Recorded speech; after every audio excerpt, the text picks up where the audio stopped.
as well. Thank you for coming this evening to the meeting. Just a few highlights before we get started this evening.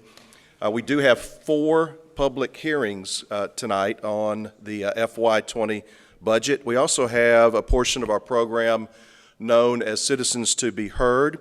And so during the public hearing, you can come forward and speak on that particular item. Matter of fact, I'll invite the public to come forward and speak. You do not need to fill out a sheet, so to speak. We have for Citizens to be Heard a form out front in People Street where you fill out your name, address, and other information, and you can speak on any topic. And I do have a few of those. If there are anyone who wants to fill one out before we actually get to that agenda item, you can bring that up forward to our clerk, Michelle Betty, and we'll make sure that you're recognized at that time. Also this evening, between item 4 and 5, our fire chief will come forward. Chief Selberg's also our emergency management coordinator for the city will come forward and give us a briefing on the rain occurrence and the water flooding that we had last Friday morning. So that'll be between items 4 and 5 this evening. Also, prior to our invocation this evening, we will recognize a moment of silence on behalf of the victims, the municipal employee victims of the Virginia Beach shootings of a little over a week ago. This evening, our invocation will be led by Economic and Community Planning Director Cameron Ross. Our Pledge of Allegiance will be led by Alderman Sanders. Please rise for a moment of silence.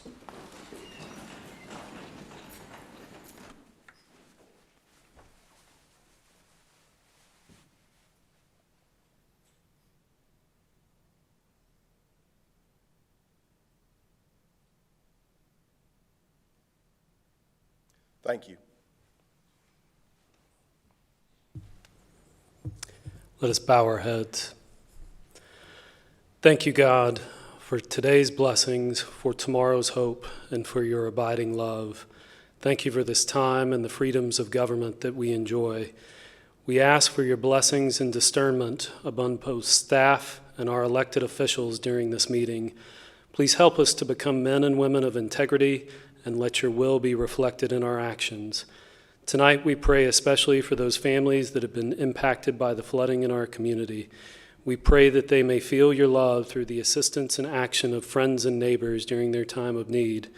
Please protect them during the recovery process and let them see the visible outpouring of your love through others. We pray for your wisdom and guidance in all things, and we ask these things in your name. Amen. To the flag of the United States of America and to the republic for which it stands, one nation, under God, indivisible, with liberty and justice for all. Please be seated.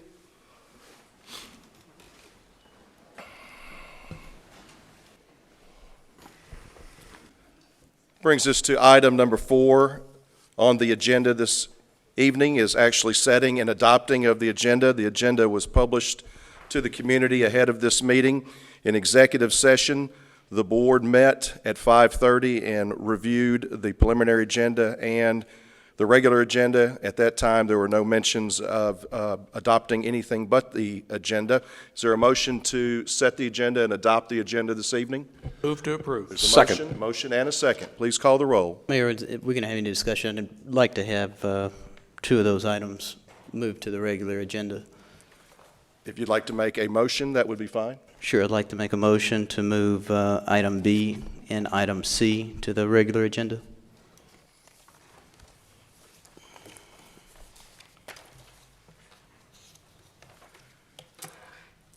There's a motion to move item B and C. I would ask that we make those in separate motions, if that's agreeable to the alderman. There is currently a motion to remove from the preliminary agenda agreement for wireless transmission facility amendment, SprintCom Incorporated. Is there a second? I'll second that. There's a motion and a second. Please call the roll. Alderman Sanders? Yes. Vice Mayor Gibson? No. Alderman Massey? Yes. Alderman Owens? No. Alderman Yonda. No. Motion fails. There is a motion on the table also to have item C, civic support, Germantown Education Foundation, move from the preliminary agenda to the regular agenda. Is there a second? I'll second that, Mayor. There's a motion and a second. Please call the roll. Alderman Sanders. Yes. Vice Mayor Gibson. No. Alderman Massey. Yes. Alderman Owens. No. Alderman Yonda.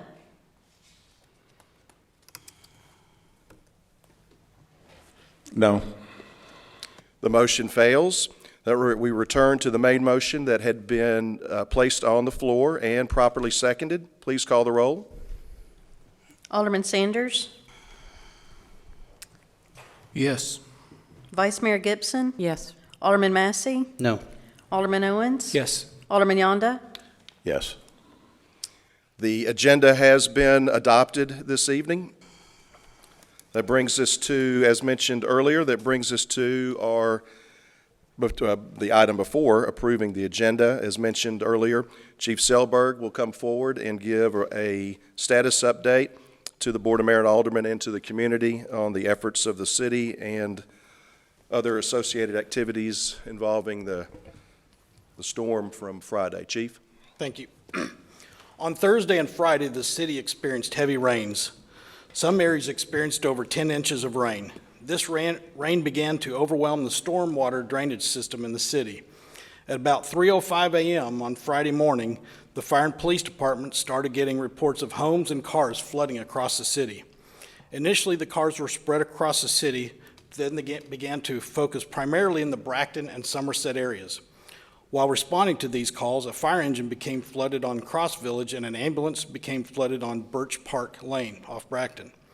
Fire and police were able to make access to most of the locations, but had to bring in the boats to check on the homes in the Pierpoint Cove area off Bracton.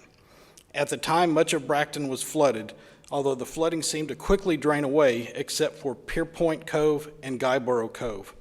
The flooding got up to 1 to 4 feet in many homes. A few residents were evacuated from their homes, but most preferred to remain in their homes. Once the flooding had subsided in Germantown, the Germantown Swiftwater Rescue Team was dispatched to Collierville to assist with the flood evacuation. Later Friday morning, city staff met to review the situation.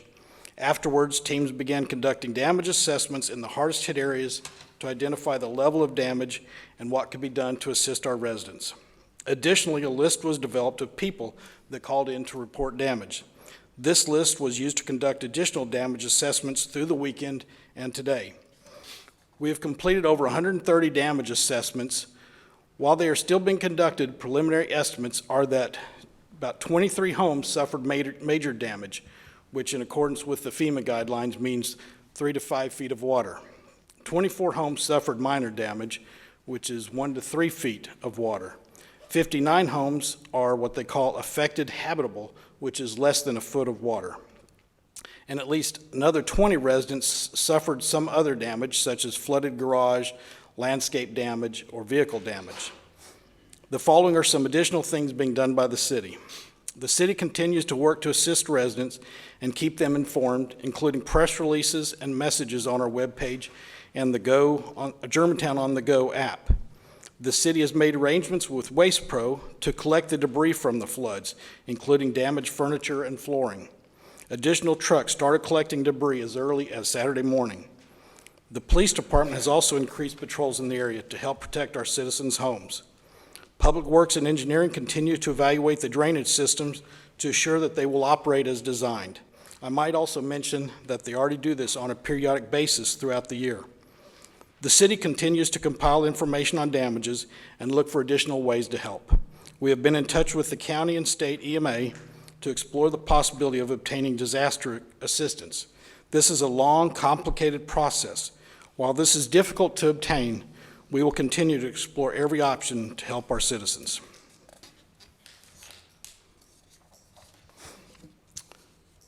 The most important thing is that Germantown residents are doing what Germantown always does. They immediately got out and started helping their neighbors in need. If you want to see what being a neighbor is all about, just go to one of the coves off Bracton. There's even a Germantown Helps Facebook page in which volunteers can help with people that need help. This flooding was unexpected, but our people rose to the occasion to do everything they can to help our citizens. We will continue to evaluate the system, to do what we can to help, and keep you informed. Thank you, Chief. And if you could stay at the podium for a moment, I'd just like to thank, on behalf of the Board of Mayor and Aldermen, thank you, our first responders, our fire, public works, of course, our Waste Pro, our contracted provider as well, and other staff that have gone door to door, worked through the weekend, try to collect as much information as possible from our affected residents. And I'd also like to at this time thank our Vice Mayor and our Aldermen. I know, I think everyone on the board has made personal visits to the areas, the different areas that have been affected. I know the Vice Mayor has returned or worked the phone bank, so to speak, here over the weekend. So we appreciate that greatly. If you have a question of Chief at this time, go ahead if you'd like, or any other comments. Chief, thank you, and keep us informed, please. Thank you. I would also like to just say that the Germantown has a Germantown Council of Faith, and that consists of approximately 30 houses of worship. We've had several. We put the call out today, call of action. We formed this council about 5 years ago, and several of the churches here in our area have answered that call and said they're ready to assist as we define what that assistance would be. So more to come. We'll put out information via press releases and our social media outlets as well. Mayor? Yes. One question I've gotten that I haven't been able to answer is where people might be able to take pets that they don't have a place to house. Have we determined anything to do with the pets? That's no, not at this time, but I have not heard that one surface. We will make some inroads with our veterinarian clinics, of course, our animal shelter and others, but thank you for bringing that forward.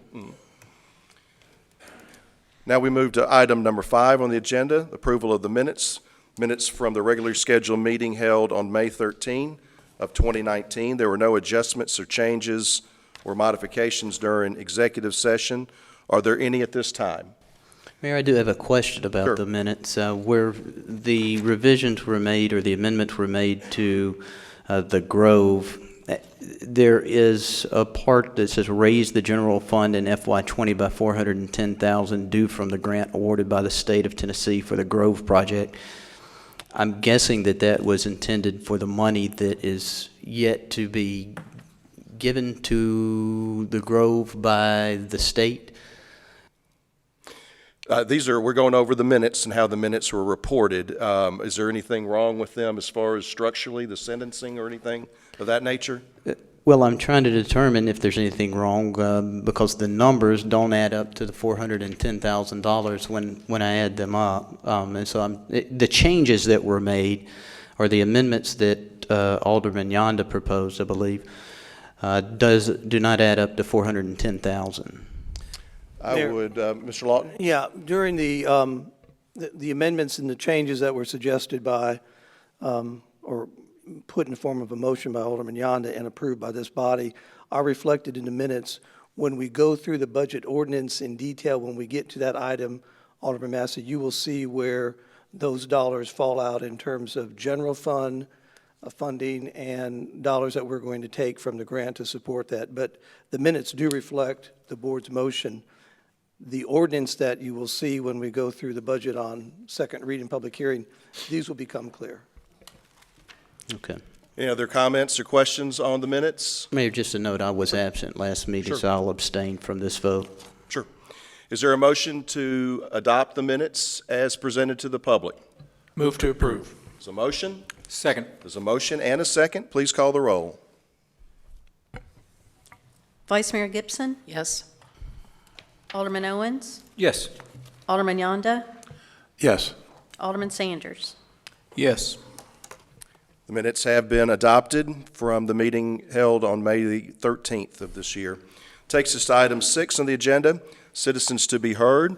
Before announcing those folks to come forward, let me read the guidelines for citizens to be heard for those coming forward. Citizens to be heard is designed to gain input from the public and not for immediate responses by the Board of Mayor and Aldermen. The intent of this agenda item is to provide the public a platform to be thoughtfully heard and not a forum for dialogue, discussion, or verbal exchange with the board. While the board cannot assure each speaker of a specific or individualized future response, the board will consider the public comments and any supporting materials provided by the speaker. Public comments shall be limited to 3 minutes per resident. Speakers are asked to refrain from using names of personnel or names of persons connected with the city, particularly when lodging a complaint. Speakers will not be permitted to engage in gossip, hearsay, make defamatory comments, or use abusive or vulgar language. The presiding board chair shall have sole authority to terminate the remarks of any individual who is disruptive or does not adhere to the board rules. Our first speaker this evening, if you could come forward when your name's announced, you can come to either podium when you come forward. Just make sure the light is green. There's a button, green and red. Make sure it's green. You can move the microphone to your height, and the first speaker will be Mark Loden. Mr. Loden, if you could come forward and state your name and address for the record. You'll have 3 minutes when you begin.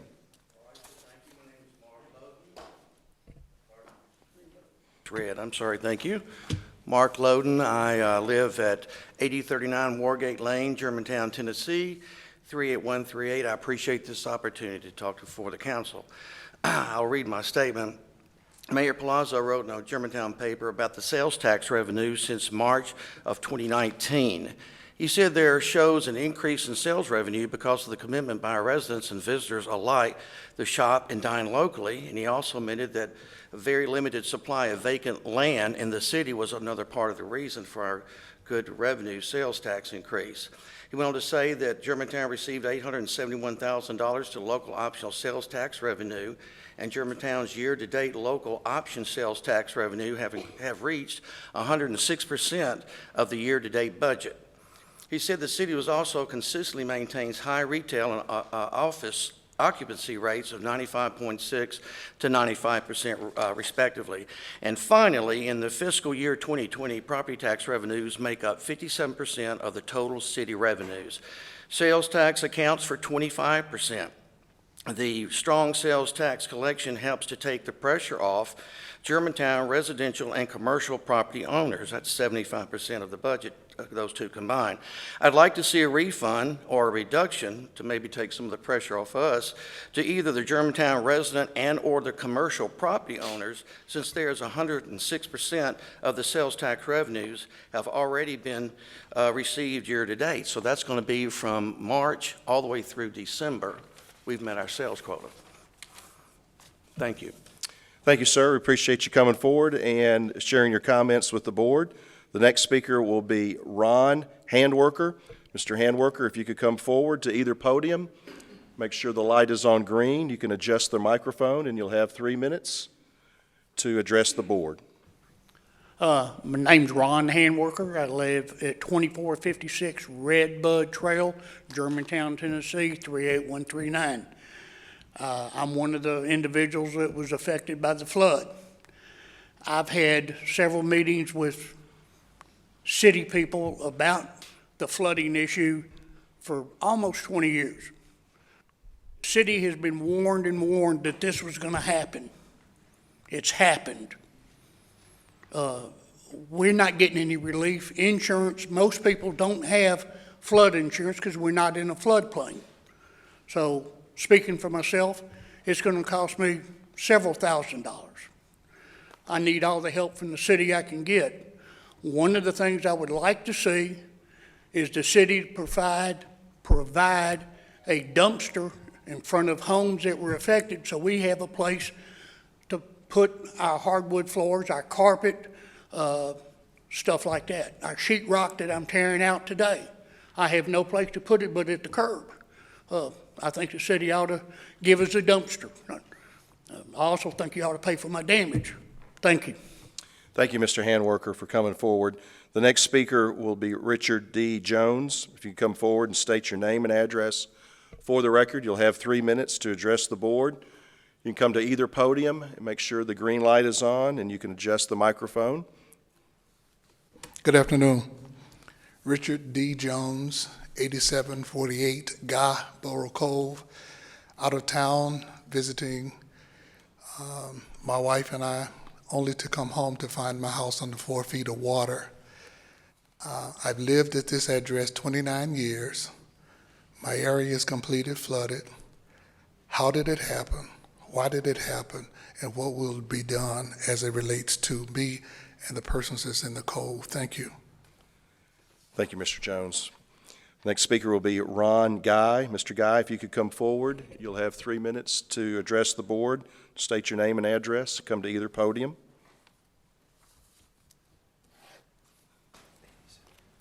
My name is Ron Guy. I live at 2465 Dogwood Trail Drive. Well, we've heard several flood stories here, but it goes on. This is not just going to be a meeting, everybody goes home, sits down in their recliners. These people have met with the city long before this rain, and have indicated that our sewers are not adequate. And the city indicated, well, we're making plans, and then we're making plans, and we're making plans, and we're making plans. And it's just all been, and if you listen to everything that the city has said, and now we've had a major rain, it borders on negligence on the city's part to make false promises, and suddenly we had this large rain. We were having problems before we had a large rain, and the sewer systems were not adequate then. Oh, we'll do something. We'll do something. Nothing. Nothing. Nothing. And now we have all these citizens suffering. Now, when I say suffering, it's one thing when you don't have flood insurance, because when you don't have flood insurance, it's all on you. Mr. Handwerker did not mention it, but he probably has between $30,000 and $40,000 of damage. That comes out of his savings account. Insurance doesn't pay for that. And if we look at all the people that have suffered through this rain that we had, 30 to 40,000 may be minor. So I know it's easy to close the meeting and go home and say, wash your hands of it. It's very easy to do that. But we've got citizens out here in Germantown, and, before you scramble and find money to buy a 172-acre park, I would look and see what's behind. What have we done? What are we leaving behind?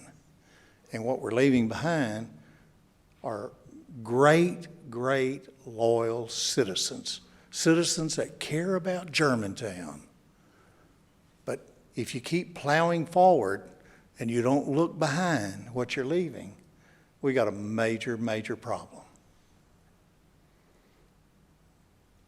These are the people that voted for all you guys. So I encourage you to take it to heart. And furnishing a Dempsey dumpster, please. City needs to step up and do far more than that. And the city's part is to correct all these drainage problems we have. My wife and I were in real estate, and the best time to show a home in Germantown is when it's raining, because you can see where the water issues are. So I ask you, don't let this just be another meeting. Take it to heart. And I want you to know that when you're sitting in your recliner tonight, there's a lot of people out here with their recliners sitting on the curb. Thank you, Mr. Guy. Next speaker will be Sri Shankar. Apologize if I pronounced that incorrectly. If you could come forward and state your name and address for the record, you'll have 3 minutes. My name is Sri Shankar. I live at 8753 Guyborough Cove, which is dead center of Guyborough Cove, and my backyard is adjoining the creek that runs behind. There is an incline which goes away from the house, I went out there this morning and took some measurements. I have a shed in the backyard, which the water level measured at 58 inches. Side of the house, 48 inches. This is all the backyard. Water started coming into the house around 3:10 a.m. in the morning. It was not through the back doors. All the water came in through the garage and the front door, which faces the cove, through the front door, okay? The water seeping in from the front door. I have neighbors who are 85 years old who do not have a second floor, so I went to check on them to make sure they were safe. I reached my mail post and I was chest deep in water. I measured the mail post this morning. The water level was 64 inches in the cove. That's why they could get the boats out and all that. So that's how much the amount of water was. So water starts seeping in at 3:10. In 20 minutes, the water is waist high inside my house, which is around 4 feet. It stays there for 20 minutes, and then the force with which it goes back was amazing. It was gone. In another 10 minutes, you would not say there was any kind of water accumulation in that area at all. I opened the back door to let the water all, and everything that was floating in my house, I had to hold on to my kids so that they wouldn't flow away. That's what brought the fences down. There are fences in my yard that do not belong to me that are from 2 houses away in another cove, with the posts ripped apart, with the concrete ripped apart. It's the force of the water that receded. Of course, water doesn't climb with that much force. It came slowly, but it went away with such force, ripped apart all this. It was literally as if you would plug your sink in your kitchen, and then the water builds up, then you wash your dishes, and when you take the plug out, it goes. I posted a picture, and Mr. Sanders, you came to my house the other day. I posted a picture of a big tree in the drain. It was humongous. Germantown City, the Public Works Department came on Friday afternoon. They cut it up into 4 pieces. It was still blocking the drain. It was so huge, they could not have possibly moved it without a crane or something like that. So, did a resident intentionally cut his tree into that drain? I doubt it, because it was humongous. So, after I posted that picture, there were officials who came around and they cut the tree into further bite-sized pieces, which floated away eventually. So, we had a lot of junk in that drain. You have a weather forecast of intense rain, never seen before in 100 years, 5 inches of rain in 2 years and all that. I would have thought that somebody would go check the drains, make sure the drains are open, and, this didn't happen. We are not in a flood zone. He said we don't have flood insurance, so basically no recliners, as you said. Thank you. Thank you, Mr. Shanker. Next speaker is Jim Frost. Mr. Frost, if you could come forward and state your name and address for the record. You'll have 3 minutes to speak to the board. I'm Jim Frost. I live at 8741 Galborough Cove.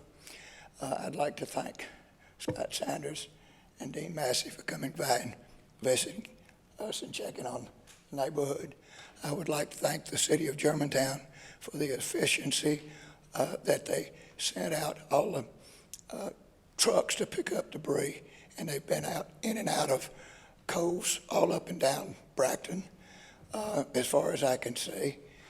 So they have done a wonderful job.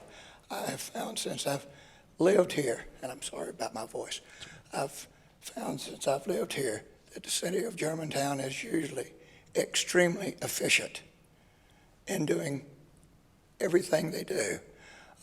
I was amazed at some patchwork they did in my cove a number of years ago. Started about 7 o'clock in the morning and resealed it by 1:30 that afternoon, and everything came on time. No one waited or anything, so I've been impressed by that. But this flood, I'm just a poor old dumb country boy.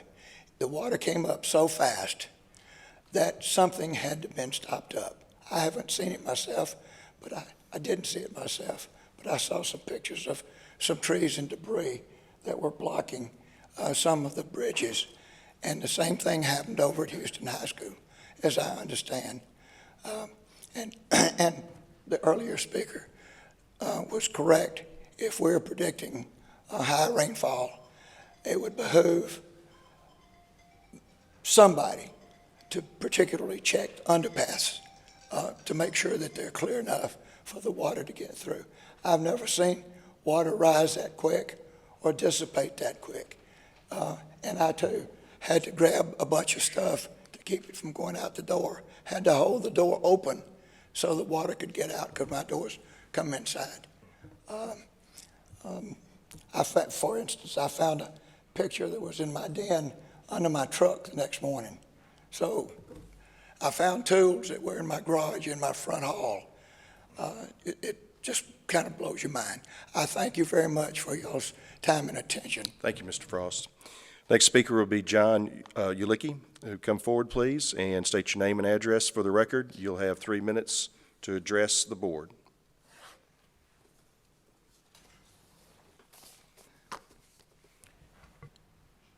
My name is John Ulicki. I live at 1792 Wellesley Drive, 38139. I'm a member of Germantown United Methodist, and on Saturday we became aware that one of our families who were both retired and one is disabled were hit hard by this flood, and so we've been working for the last 3 days to help them. And the thing that I want to say to the city administration is that I have just been impressed with all of the work that you have done. The trucks have been by twice already. We got another big load ready for them today, and we're making some progress, but it's a long thing. I am so blessed to see how Germantown has pulled together. One of the neighbors on Bracton came by yesterday afternoon and said, I've got a trailer. He saw my pickup. He said, if you want to use it to move furniture out, you can have it. I called him this morning and he said, you got it. So we got that moved out. People have been pulling together. Marco's Pizza donated pizza for volunteers. It's just been incredible. So I want to say thank you for what has been a very, very difficult situation. Public Works has done an outstanding job in trying to cope with this. The other thing I wanted to mention, which is a downer, is I've heard where I live, I have problems with cell service. I've heard how bad it really is over by Dogwood. I found out firsthand off of Bracton.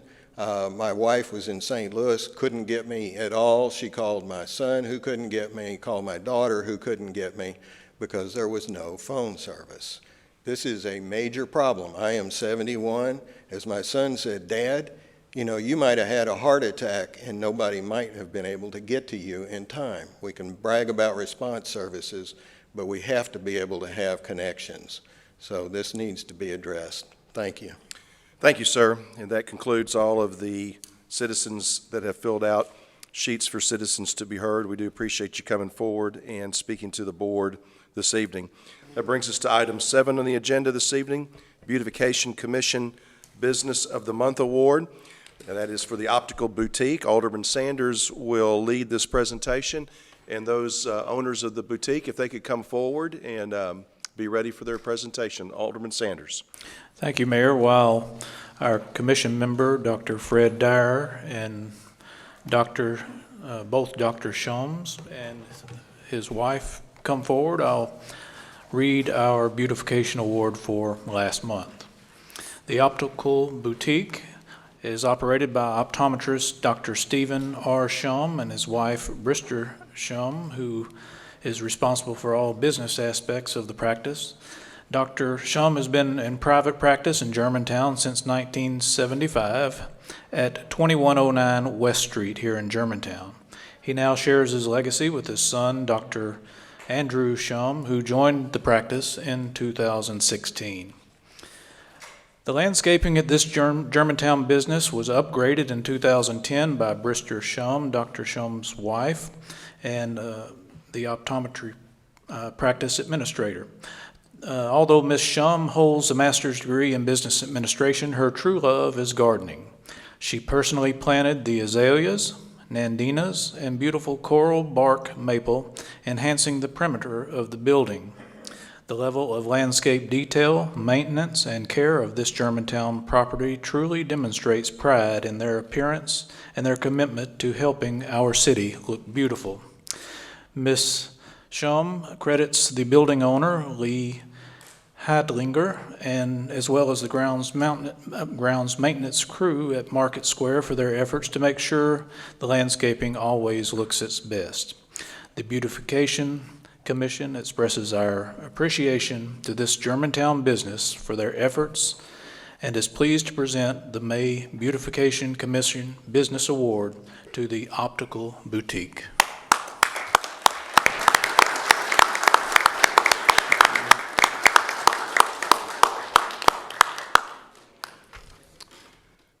Sham family, we, as a board and city, we join in the celebration and congratulate you. I don't go back to the 70s, but we go back to the mid-90s in the Chamber of Commerce, and it is so good to see a second generation staying right here, home in Germantown, and you operating a business at a high level for 40 years and taking care of your business as well. So another round of applause. Thank you.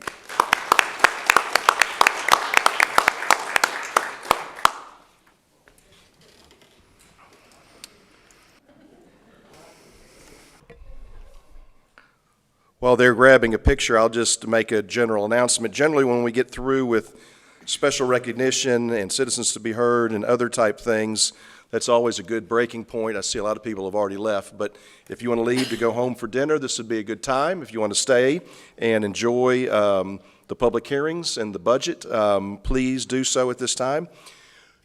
That brings us to item 8 on the agenda, Alderman Liaison Reports. We go from position 1 to position 5. Alderman Sanders.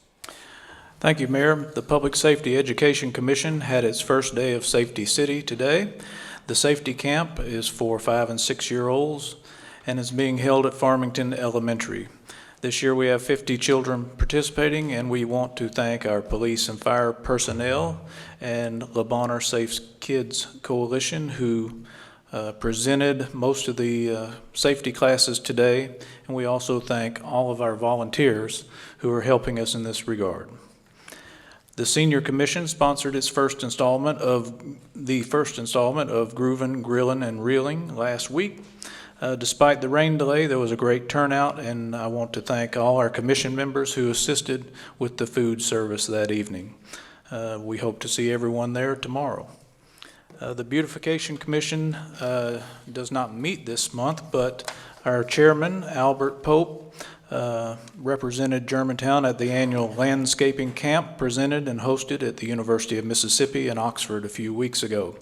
The seminar focused on plant selection and maintenance, growing flowers, and a behind-the-scenes look at how Ole Miss has achieved national recognition for their beautification program. Mr. Pope will make a presentation and share this information with the other commission members when we return from our summer break, August 5th at 5:30 at the Parks and Recreation office. That completes my report, Mayor. Thank you, Alderman. Vice Mayor Gibson. Thank you, Mayor. The Library Board can report that our award-winning summer program for reading is in full swing. It runs through July 31st. All ages can sign up through the end of July. The Board of Zoning Appeals will meet tomorrow night, June 11th, here in these chambers at 6 p.m.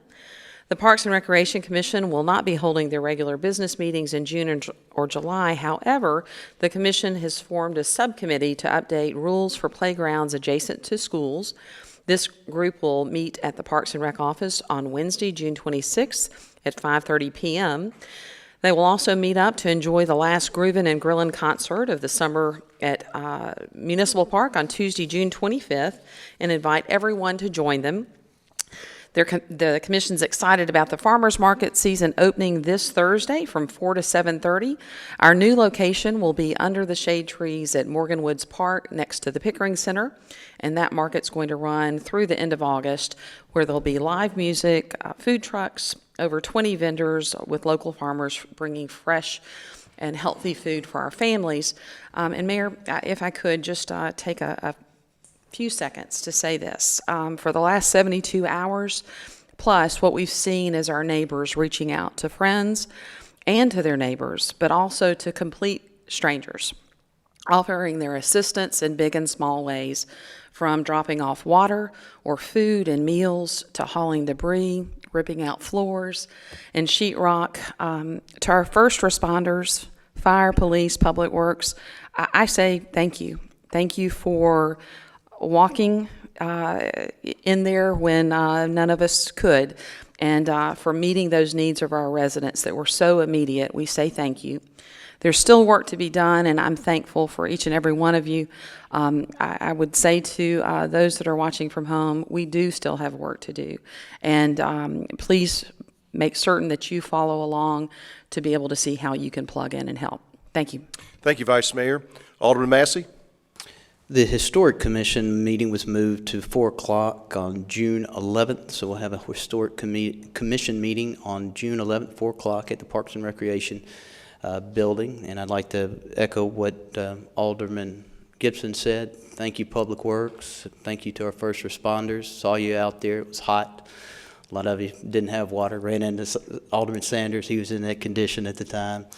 So, when you're going around visiting with people, some of what we're doing is giving them a little bit of hope, because in those moments, in the immediate aftermath of disasters like this, for some people it's just a little bit hopeless.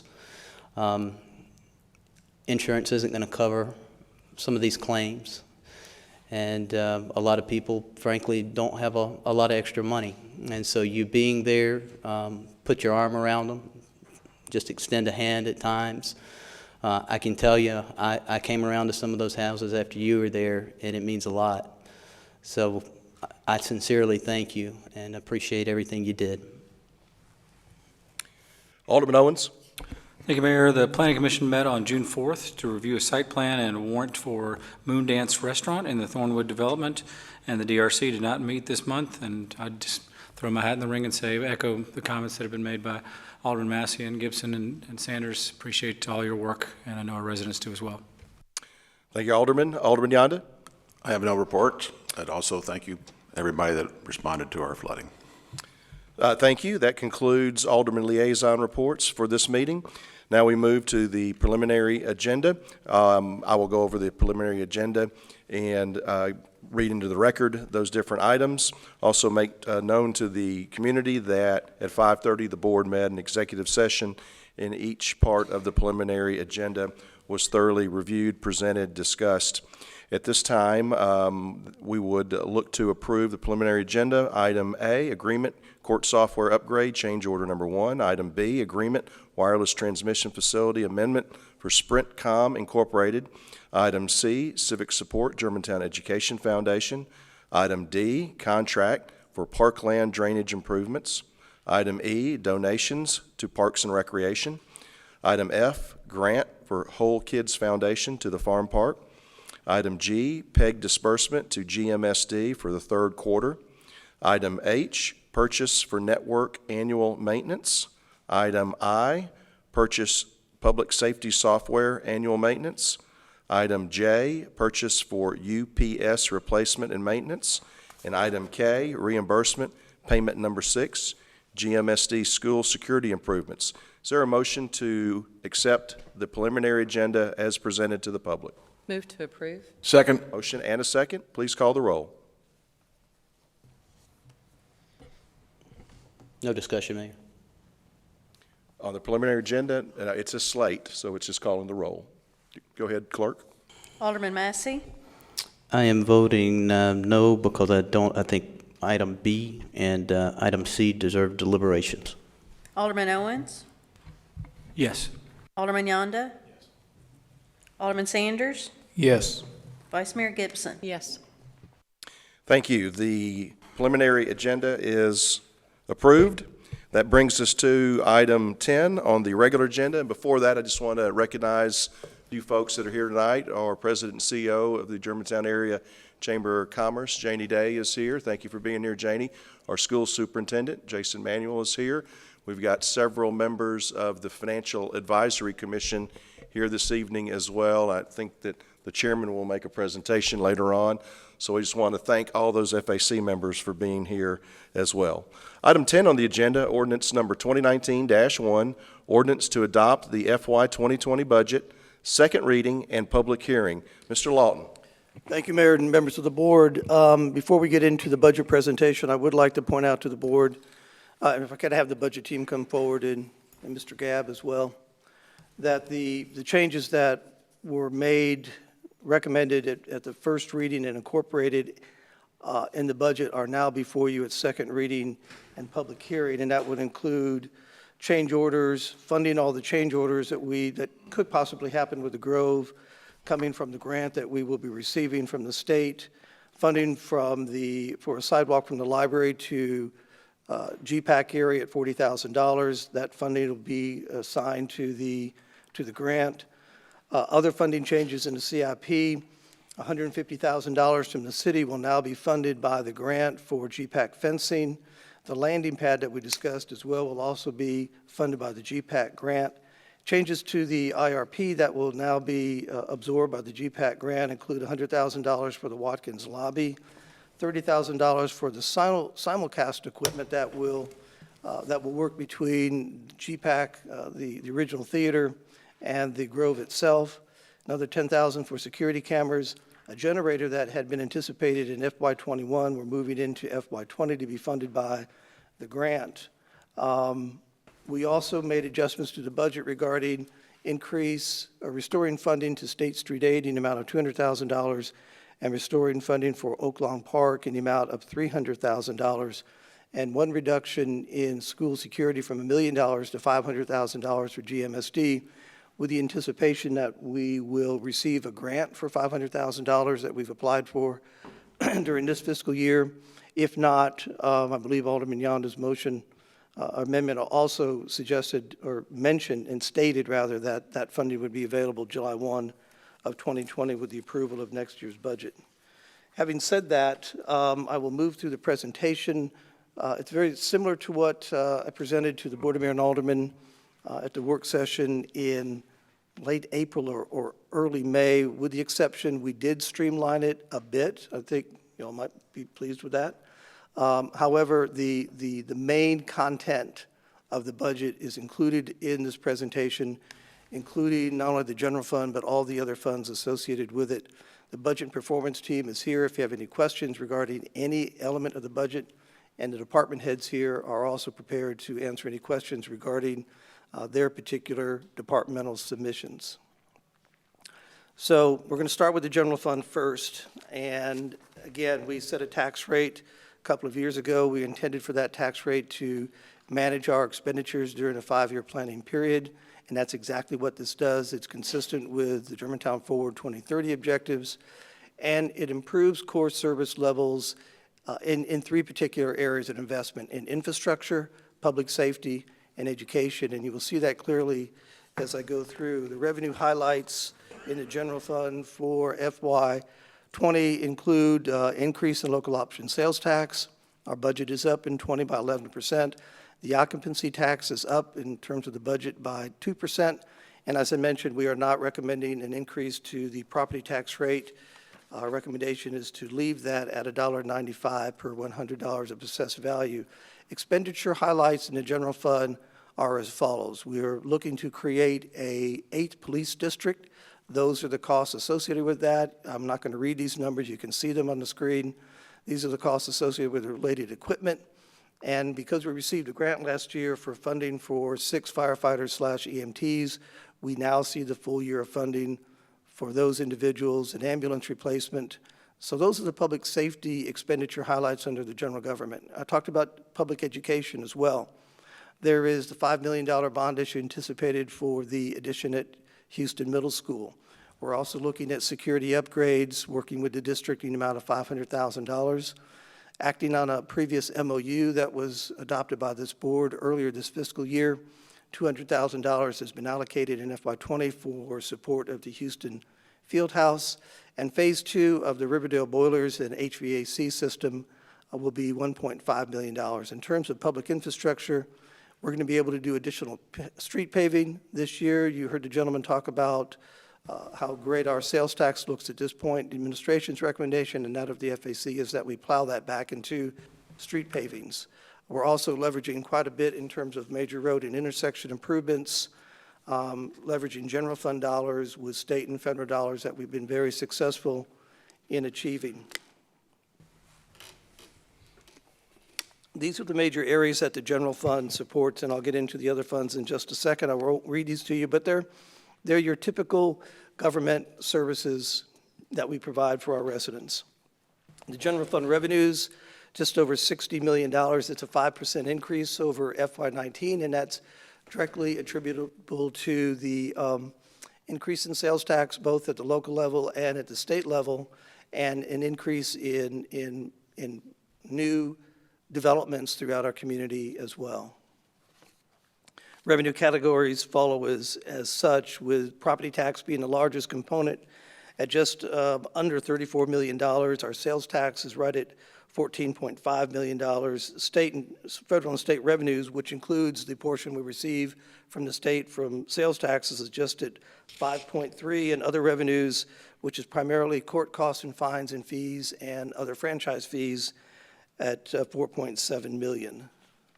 Local sales tax revenues that we've talked about, half of the 2.75% that is collected by the city, or that is paid for by residents or visitors to our community, goes to help support the city's overall general fund revenue. We receive approximately half of those dollars back from the state of Tennessee.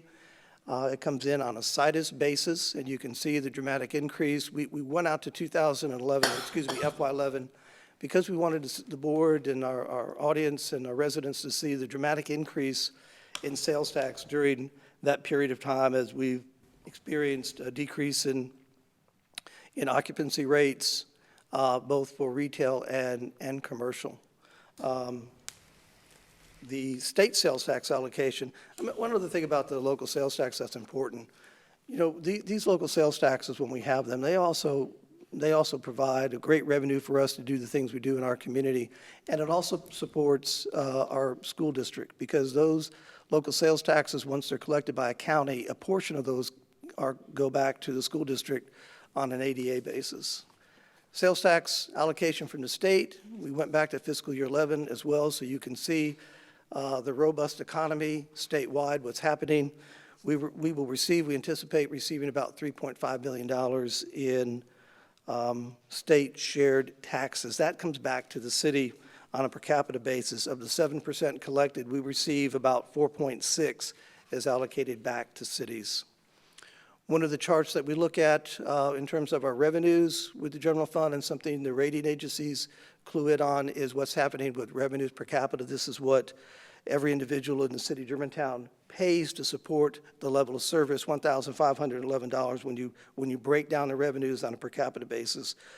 We show this up here because what we don't want to see is a decrease in this area. A decreasing trend line would show a need for additional revenues, that what we're collecting in terms of property taxes and sales tax is not supporting our current level of service. General fund expenditures, a 9% increase in expenditures, $59.4 million. As I mentioned, property taxes is the largest component of that, $1.95, and you can see how it is allocated for all of our major city departments in this pie chart, with public safety receiving the lion's share of those dollars. Expenditure by category, if you look at the general fund in terms of what are the major categories that represent that, well, that make that up, well, about the increase between FY19 and 20 is just right at $4.7 million, and most of it comes in these, these 5 areas: personnel, professional fees, capital outlay, debt service, and operating transfers. Of this total, in terms of FY20's budget to $59,413,000, 91.5% of all the expenditures fall in these major areas. It would make sense in terms of personnel because we are a service-driven entity. It would make sense in terms of capital outlay because that would go to support the various infrastructure and placement we have. Our debt service payments, we talked about the amount of debt that we've issued this year or the past several years supporting our school system and other public works projects. And the transfer portion, or those dollars that the general fund go transfers to support other operations of city government. So the personnel highlights, I mentioned that on this slide earlier.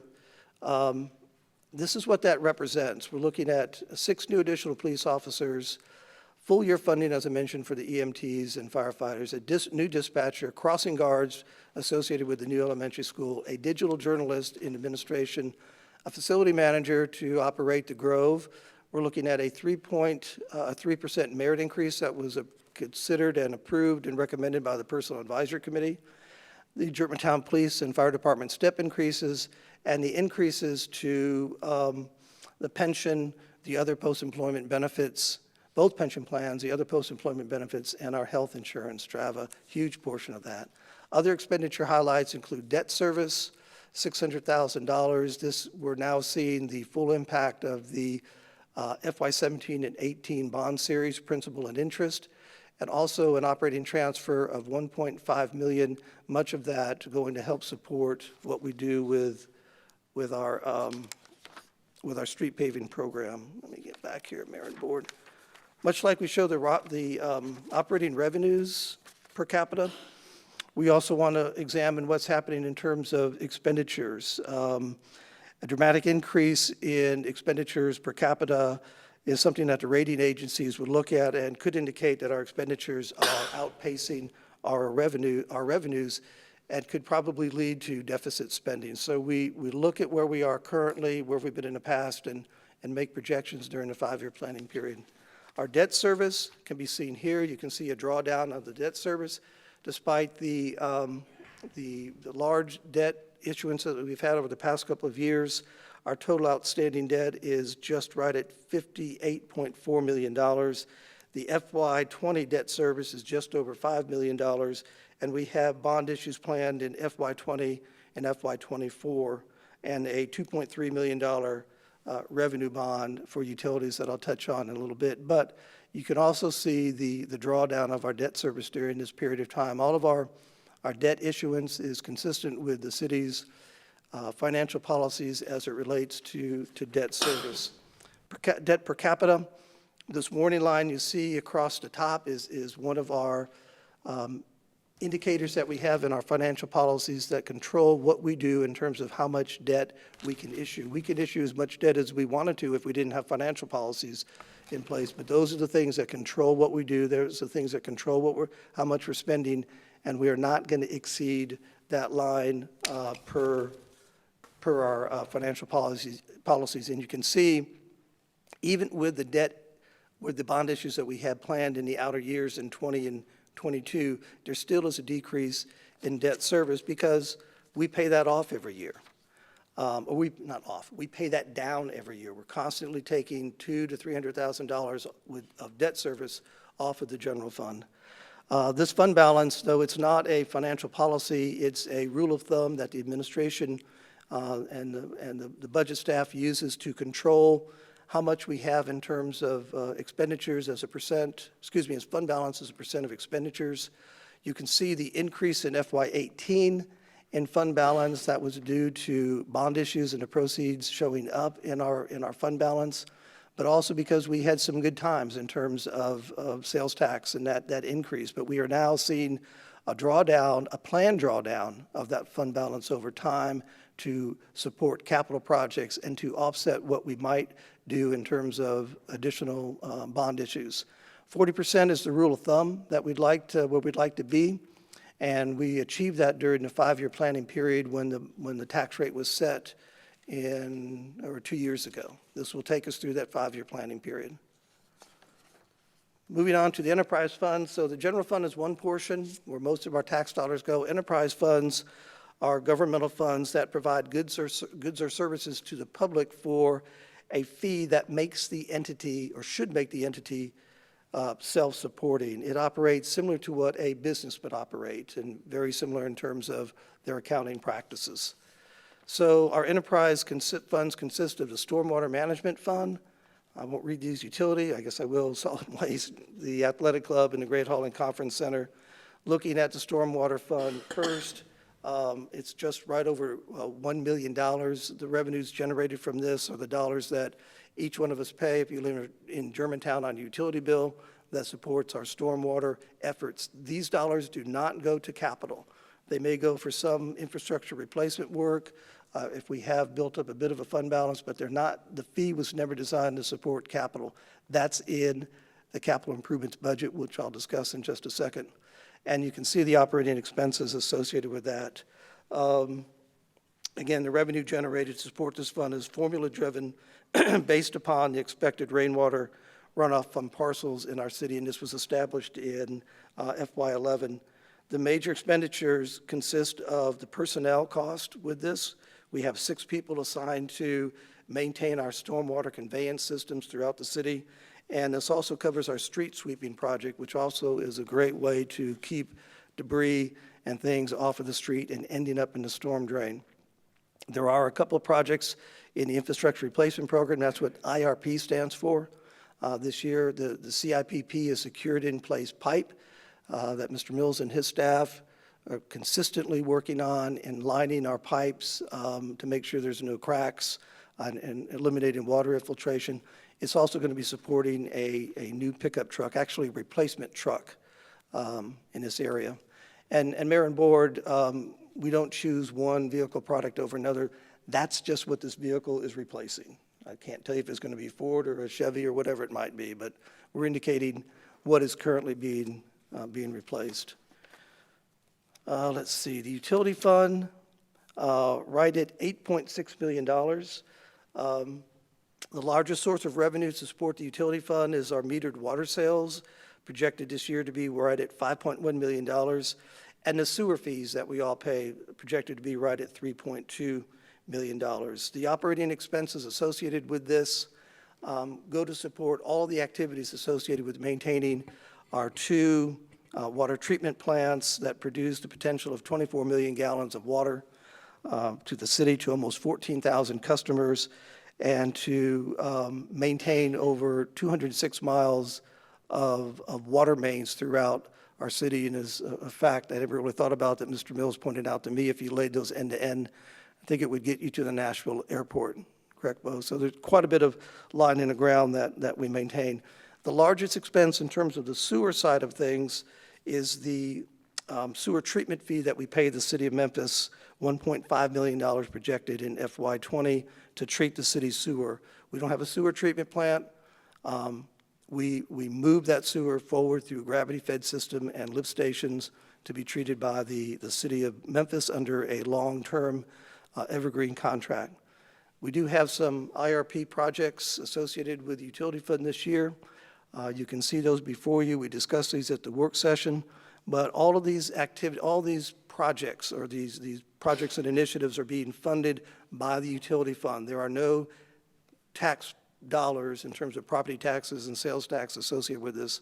Utility fund is truly a standalone fund. I'll talk about the capital associated with the utility fund as we move into the capital improvements budget. Solid waste fund, this is the contract and associated expenditures that we have with Waste Pro, our contractor that we've had in place for a number of years. This is a fourth year of a fifth-year contract with Waste Pro. We are not recommending any changes to the fee structure. It's $36.50 for backdoor, $29.50 for curbside, $19 for the high density, which are the condo type units. We've been very, very pleased with the service that Waste Pro has provided, and I think a good example of that is their willingness to, yes, and we are paying them for this, but to be present over the weekend with numerous trucks to help support with the stormwater debris cleanup. Some of the items impacting the budget and solid waste I mentioned. This is the fourth year of a 5-year contract. I'm going to put Ms. Piefer on the spot. Lisa, we have an option to renew this for another 5 years. So as we're working through the budget next year, we'll be having these conversations with the Financial Advisory Commission and with the Environmental Commission, and then ultimately the board with the extending this contract at that point. We're seeing few and few backdoor customers. Higher yard waste disposal is increasing our disposal costs. Volatility in the recycling market. There is no market for recyclables. We're actually paying to do the right thing in terms of having a recycling program. And the sanitation fund has a net position, positive net position in FY20 of just over $836,000. And so when that fee was set 4 years ago, we had planned on drawing down that accumulated fund balance during that 5-year period of time, so we would not have to adjust the sanitation fee for our residents, but keep it solid. But it still has a positive operating position. If you had a chance to look at your document that we sent out in late April, you'll be able to see that. The athletic club a very successful enterprise fund for the city. Wasn't always that way, but very proud of the work that takes place at the Athletic Club Fund and how this fund is absolutely self-supporting, and how all of the new capital improvement projects that have taken place over the past 3 phases, working on number 4, correct, Phil, have all been funded by the club. These are the revenues associated with it. It all consists of the membership fees that are associated with the club. It accounts for about 82% of the overall revenues and membership fees. Our retention rate, Phil, I was thinking 66, but it's much higher than that, correct? It's about 69% retention rate. So things are going well at the club, and we have loyal members which make these things happen. The most significant initiative at the club this year will be the Phase 4 initiative renovation work, which is currently underway. I'll touch on that capital project too. Some projects and initiatives associated with the athletic club this year. You can see there the skylight repairs, alarm system, and resurfacing of the hot tub. The Great Hall and Conference Center continues to make amazing progress year after year in terms of trying to bridge that gap between revenues and expenditures, and you can see the operating revenues associated with it and the cost. We project by FY22, I believe, that the deficit associated with the Great Hall will be eliminated, and that the general fund will no longer need to transfer dollars to support that effort. I'm going to move now to the special revenue funds. Again, it's different than the enterprise funds in terms of their operation. The special revenue funds are designed to have the revenue that's dedicated to that fund, whether it's the gasoline tax. Those dollars go only to support, say, our state street aid paving program, and that is something that's identified by state statute. So there are a number of special revenue funds. What you see here are the revenues associated with it and the expenditures. I'm going to walk the board through those. The first one is our State Street Aid Fund. Those are the expenses associated. We are looking to collect $1.4 million in gas tax this year. That's an improvement and an increase of what we've seen over the past couple of years. Going back to FY17, it was right at 1.1 million. We now anticipate in 20 to collect 1.4, and that's primarily, and it's only due to the increase in the gas tax that we all pay as part of Governor Haslam's improved program. We're seeing the impact of that, so we're able to do more. We also are proposing that we do more in terms of street paving, and we'll be looking at a general fund transfer in of $2.8 million to support the $4.4 million in expenditures for utilities, or excuse me, for State Street Aid. The Drug Asset Forfeiture Fund, this is the state fund where the city receives funding, or we anticipate receiving funding as it relates to our efforts in other local government, or excuse me, other local law enforcement agencies. We're budgeting, and we may not receive it, perhaps $300,000 this year, and those will go to support personnel, overtime, and supplies associated with our drug interdiction activities. If we do not receive the money for this, then we will not have these expenditures. This is also, and Mr. Gabb, correct me if I'm wrong, this is also subject to a separate audit, the Drug Asset Forfeiture Fund. The Pickering Center Fund, you see the expenditures associated with this right at $93,000. The revenues that come to support the activities at the Pickering Center come in the form of classes where we charge fees to participate in the classes and rental of the facility. So we're looking at $102,000 in revenues to support the $93,000 in expenditures, all tied directly to providing those services. The Recreation Fund, it's one of our larger special revenue funds, primarily because of the before and after school program. You can see the expenditures associated with that, just under $900,000. We anticipate, in terms of revenue, bringing in at least $550,000 in revenues associated with the before and after school program. The expenditures in the before and after school program did increase this year, and that's primarily because of the bringing on and offering this service to our new Forest Hill Heights Elementary School. But this fund, as the other special revenue funds, this fund in particular is self-sufficient. The Federal Asset Forfeiture Fund operates very similar to the state program. If we receive these dollars, these federal forfeiture dollars, we would use them to support our drug interdiction activities within the city. If we don't, then we will not have those expenditures. It's also subject to a separate audit as well. The $2,036,617 associated with the ambulance fund, those are the costs associated with providing that service, and that's primarily related to personnel cost to provide this service. The revenues that support the ambulance fund come in the form of transportation fees at $1.2 million, and a general fund transfer this year of $800,000. That's gone up a little bit this year, but it's been fairly consistent, that general fund transfer, with what we've seen since the inception of the ambulance program. The Farm Park Fund, these are the expenses associated with it, right at $159,000. The farm park, we would like to continue to do more in terms of raising revenues, but most of the funds that go to support the farm park do come from a general fund transfer in the amount of $100,000. The Germantown Municipal School District budget, most of the three major areas of revenues associated with the district's budget come from the BEP, right at $28.5 million. The ADA portion, that is the county's appropriation, just over $18 million. And then, of course, the city participates with our maintenance of effort funding at $2.5 million. So overall revenues of $57 million to support the school district's activities.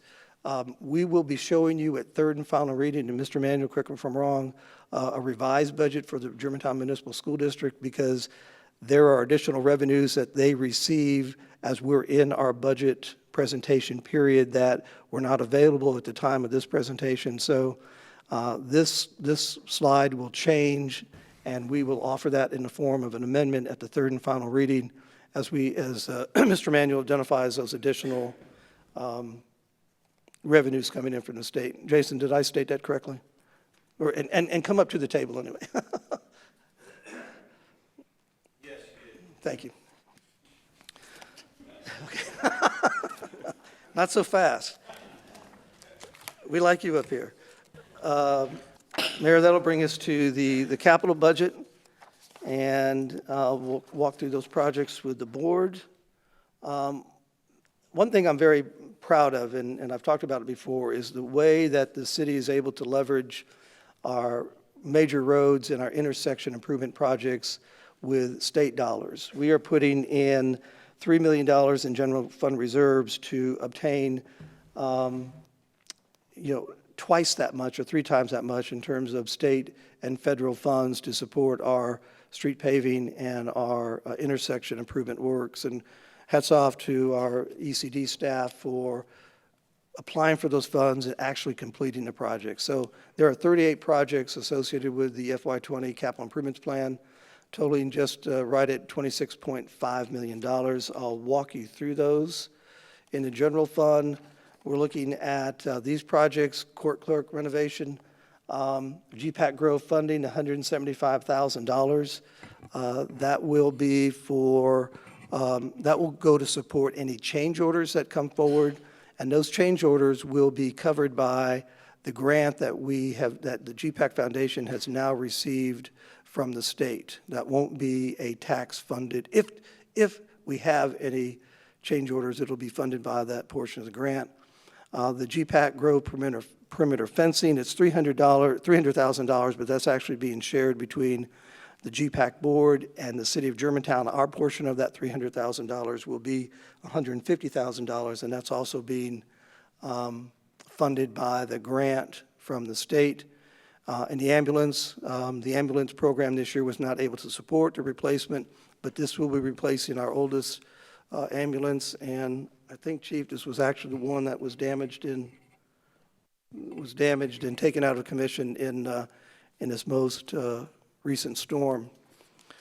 In terms of major roads, Forest Hill, Irene, safety improvements from Poplar to Wolf River Boulevard, that's an 80-20 split of that 375. Neshoba Road to Exeter Overlay, again, that's another 80-20 split. These are those funds that I had mentioned where we received funding from the state and from the federal government. Wolf River Milling and Paving from Riverdale to our west city limits will complement work that we did last year. That's an 80-20 split. The development of a major road plan, that is 80-20 split, and the culvert replacements at 575 are $100,000, and the Forest Hill widening and Winchester construction at $400,000. Intersection and others, our decorative street sign program, very popular, where we share that cost with our residents, signal upgrades, intersection safety audits. The largest project here on intersections is the Wolf River Germantown Road Improvement Construction Project at $4.6 million, and we hope to be able to have that project under construction in FY20 in early, maybe first or second quarter of FY20 for that project. The ADA transition plan at $275, and the GPAC pedestrian walkways, that is going to be funded by dollars from the state grant as well at $90,000, and that will consist of the landing pad we talked about at Neshoba near GPAC and the entrance there. Also a walkway from the library to include additional, not to include, but to access additional parking from the library to GPAC.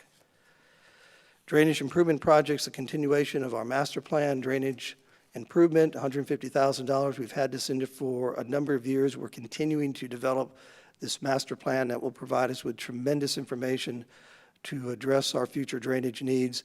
There is a major capital project in this year's budget, that's the lateral lead stabilization, and we have additional dollars in there in the amount of $50,000 for drainage improvements that may come up. Our park projects consist of the following: Germantown Station, Oak Lawn Gardens at 300. That was a project that at the first reading on the ordinance on the budget, the board approved that project go back in the budget. You see that now. And we're finally hopefully going to be able to get the trailhead from Neshoba to the east trailhead underway at $2.1 million. And you'll also see in there, Mayor and Board, the parkland acquisition at $2.5 million. And I need to clarify a conversation I had with Alderman Sanders about the parkland. This is not the country club purchase. This is parkland purchase for the long fields to advance the park master plan.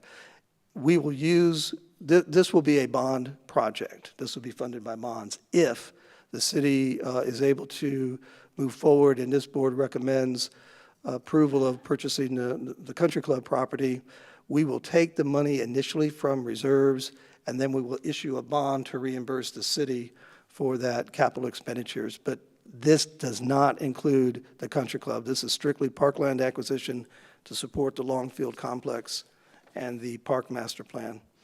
I mentioned the Germantown Athletic Club capital projects, Phase 4, FF&E, and exterior signage that will coincide with the rebranding at that's taking place at the athletic club.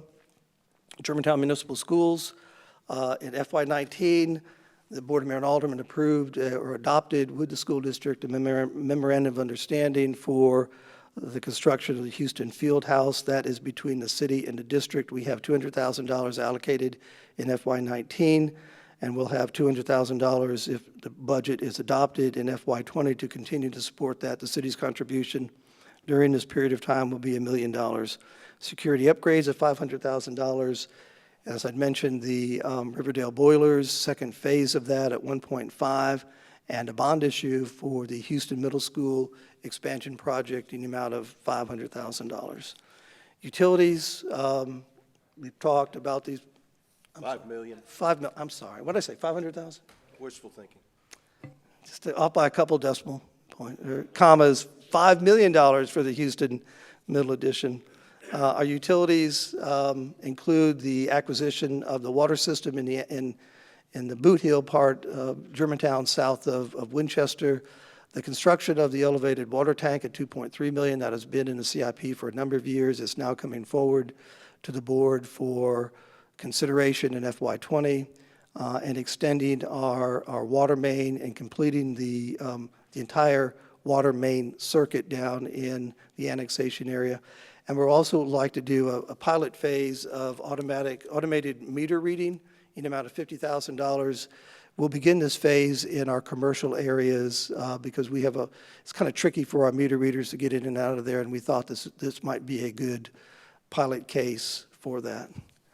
And Mayor and Board, then this slide represents the funding model, how we're going to take care of all those capital improvement projects. Is going to be a combination of bond issues with both the general fund and the utility fund, and a drawdown of reserves that we've accumulated over time to make those capital projects happen. And Mayor and Board, that concludes my presentation. I'm absolutely available for questions that the board may have. We also have our budget and performance team in front of you, and our former finance director, Mr. Ralph Gabb, and our school superintendent, Jason Manuel. And as I mentioned, we also have department heads. But before we do that, it's time to call upon our chairman of the Financial Advisory Commission, Mr. Julius Moody, who is here to present that. And Mayor, I can't tell you how hard our finance committee worked this year in looking at different scenarios. And you mentioned some of the folks here, but I'd just like to identify them by name. Brian Carney's a member of the FAC. If you'd wave, Brian. Brian Ulicki is a member. Ms. Julie Klein is here as well, and Harold Steinberg. So appreciate FAC members, you guys coming out tonight and supporting the work that we've done. And Mr. Julius Moody. Thank you, Patrick. Mayor, I wrote this letter every year, so let me get to it. This is a little bit different. This year's FAC had 23 members from across the community. The members represented a solid yet diverse with significant combined experience in finance. Most of the members were in their second, third, or more years of service to the city. As a result, we had a good mix of new ideas and perspectives from a broad cross-section of our community.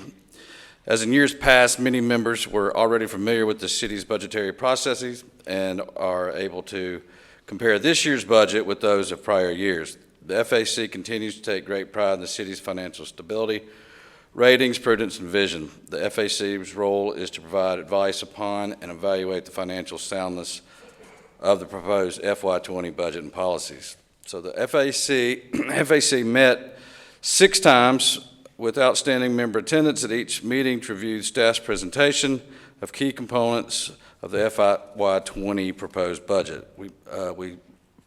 First meeting was general funds, second was revenue funds, third we enterprise funds, fourth was capital improvements program, fifth infrastructure replacement program, and finally financial policies general fund. These components were reviewed in the context of several factors: the city's immediate needs for FY20, summaries of actual revenues and expenditures in prior years, and future needs and fund balance reserves sufficient to provide adequate resources to support defined service levels and provide financial resources that are consistent with city financial policies. At the introductory meeting, a review of the financial budget calendar was approved and a discussion was held on the role of the FAC. The second meeting was dedicated to a review of the city's enterprise funds for FY20, including the utility fund, Germantown Athletic Club, Great Hall, sanitation, and stormwater. Generally accepted accounting principles, or GAAP, requires local governments to use these enterprise funds to account for business-type activities similar to those found in the private sector. These business-type activities include services primarily funded through user charges. The third meeting focused on a review of the capital improvements for all funds, as well as the financing plan to address the various capital needs of the city. There's a $7.5 million general obligation bond and a $2.357 million revenue bond for utilities included in the FY20 budget for capital improvements. The fourth meeting was a review of the special revenues fund. Special revenues funds are used within the city governments to record proceeds from certain revenue sources for which fund usage is restricted. An example of this would be State Street aid funds with restricted state revenues from the gas tax. The largest of the city's special revenues fund is the Germantown Municipal School District budget. However, this year's GMSD budget was presented at the 5th meeting to allow for adequate time and review. The superintendent presented the GMSD budget to the FAC, who in turn endorsed the school's budget. The 6th and final meeting was dedicated to the general fund revenues and expenditures. The FAC endorsed the general fund with the same tax rate of $1.95 or $1.95 as same as FY19. Discussions between FAC members and staff on all matters were open and professional. Any questions brought up by our FAC members were either answered promptly at the commission meeting, or the staff here researched the questions and came back with answers at the following meeting. So the FAC does refer to the Board of Mayor and Aldermen to the minutes of those meetings for further details on those discussions. In conclusion, the FAC recognizes their role in the process of establishing a budget as an advisory group. With this said, the FAC approved the proposed FY20 budget presented as an advisory commission and passed the policy decision on to the Board of Mayor and Aldermen. As chairman, I was a member of the Financial Audit Commission as well. The Financial Audit Commission voted to accept the FY18 financial audit report as presented. The accounting firm of Watkins Uberall issued an unmodified or clean report with no exception noted during the audit on the financial statements.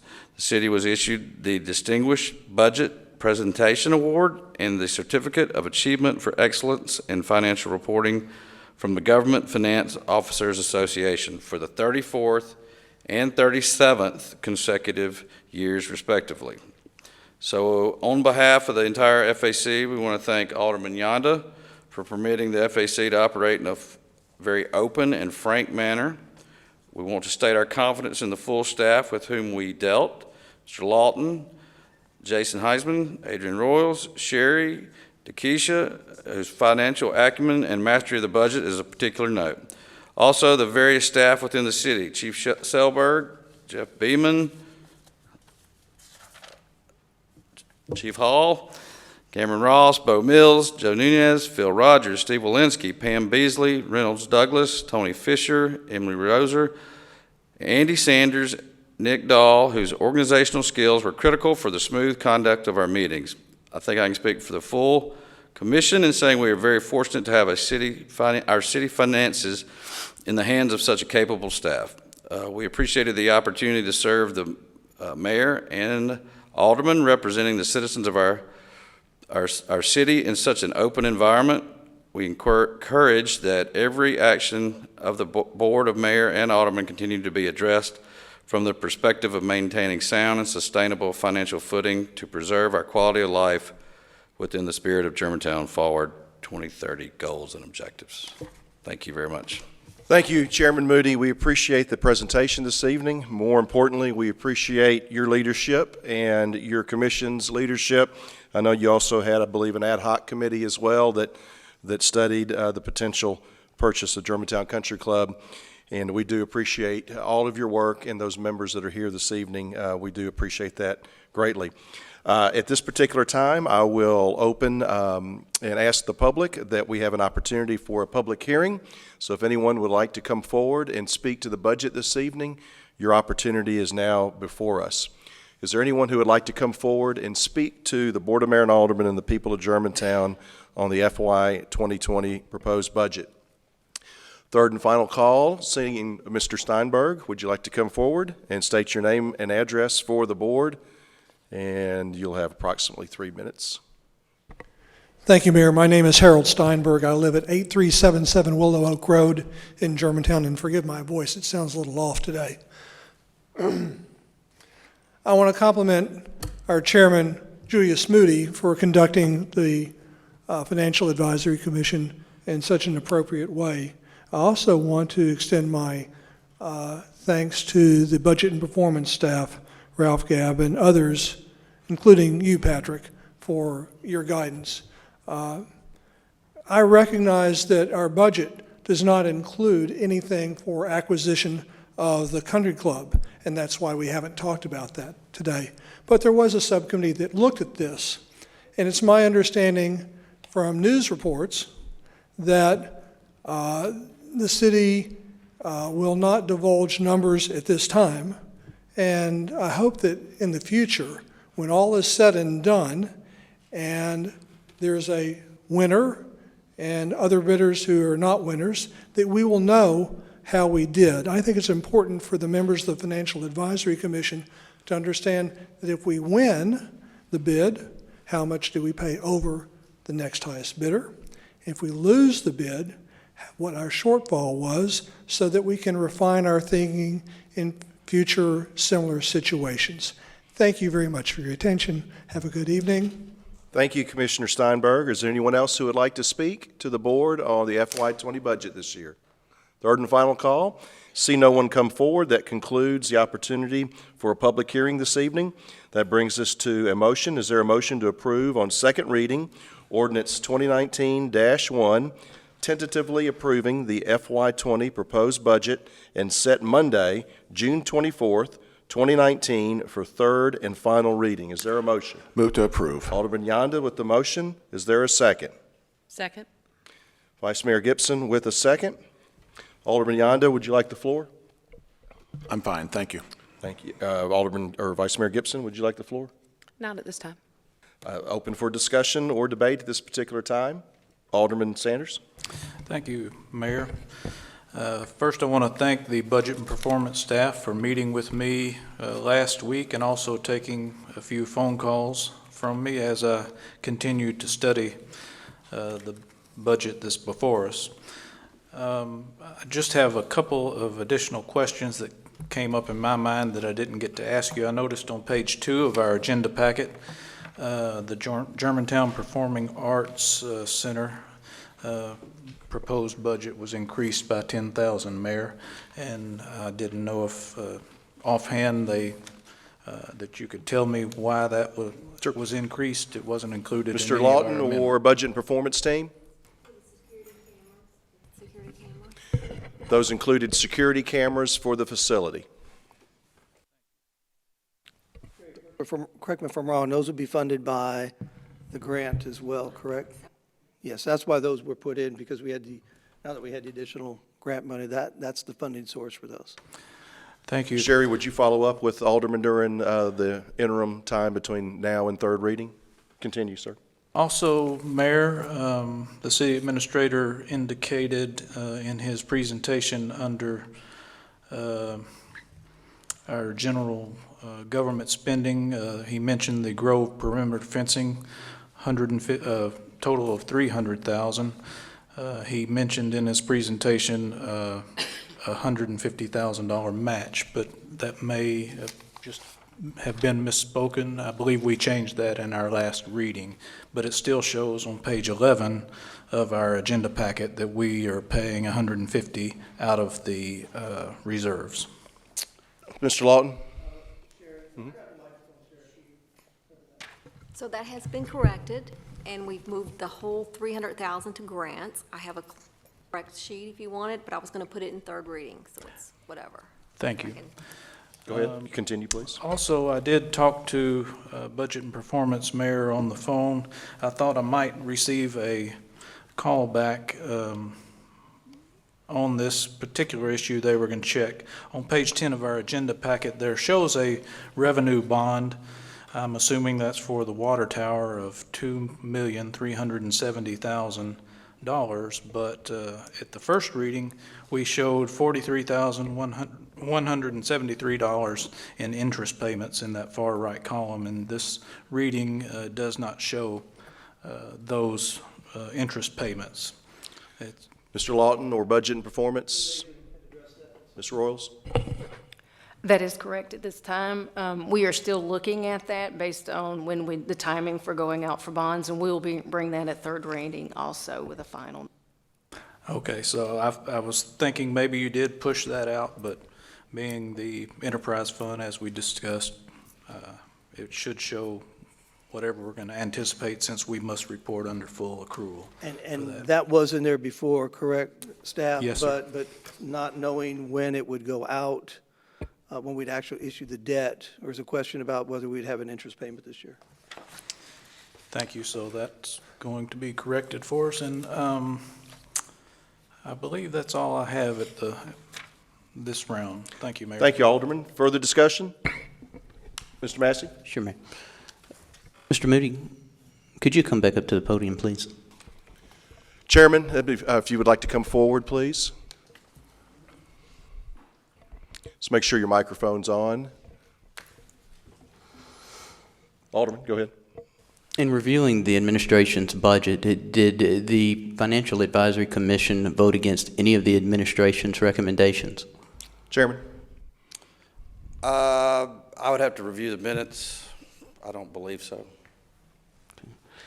Now, at the April CIP meeting, I made a recommendation to fully fund the master drainage plan. Did the Financial Advisory Commission consider fully funding the master drainage plan? Mr. Chairman? Yep. That wasn't before us.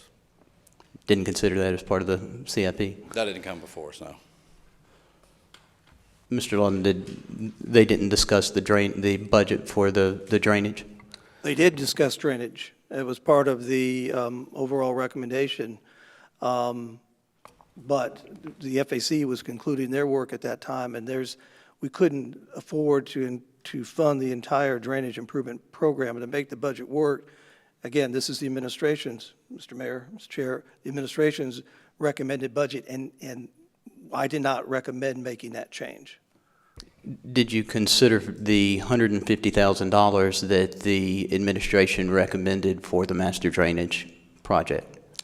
Mr. Lawton? Yes, it was adopted and considered by the FAC in their recommendation on the whole capital budget, Mr. Mayor, was to approve the CIP the way it was presented. We discussed all the projects, but the $150,000 was in there for FY20. Thank you, Mr. Lawton. Further discussion? Sure, Mr. Lawton and Mayor.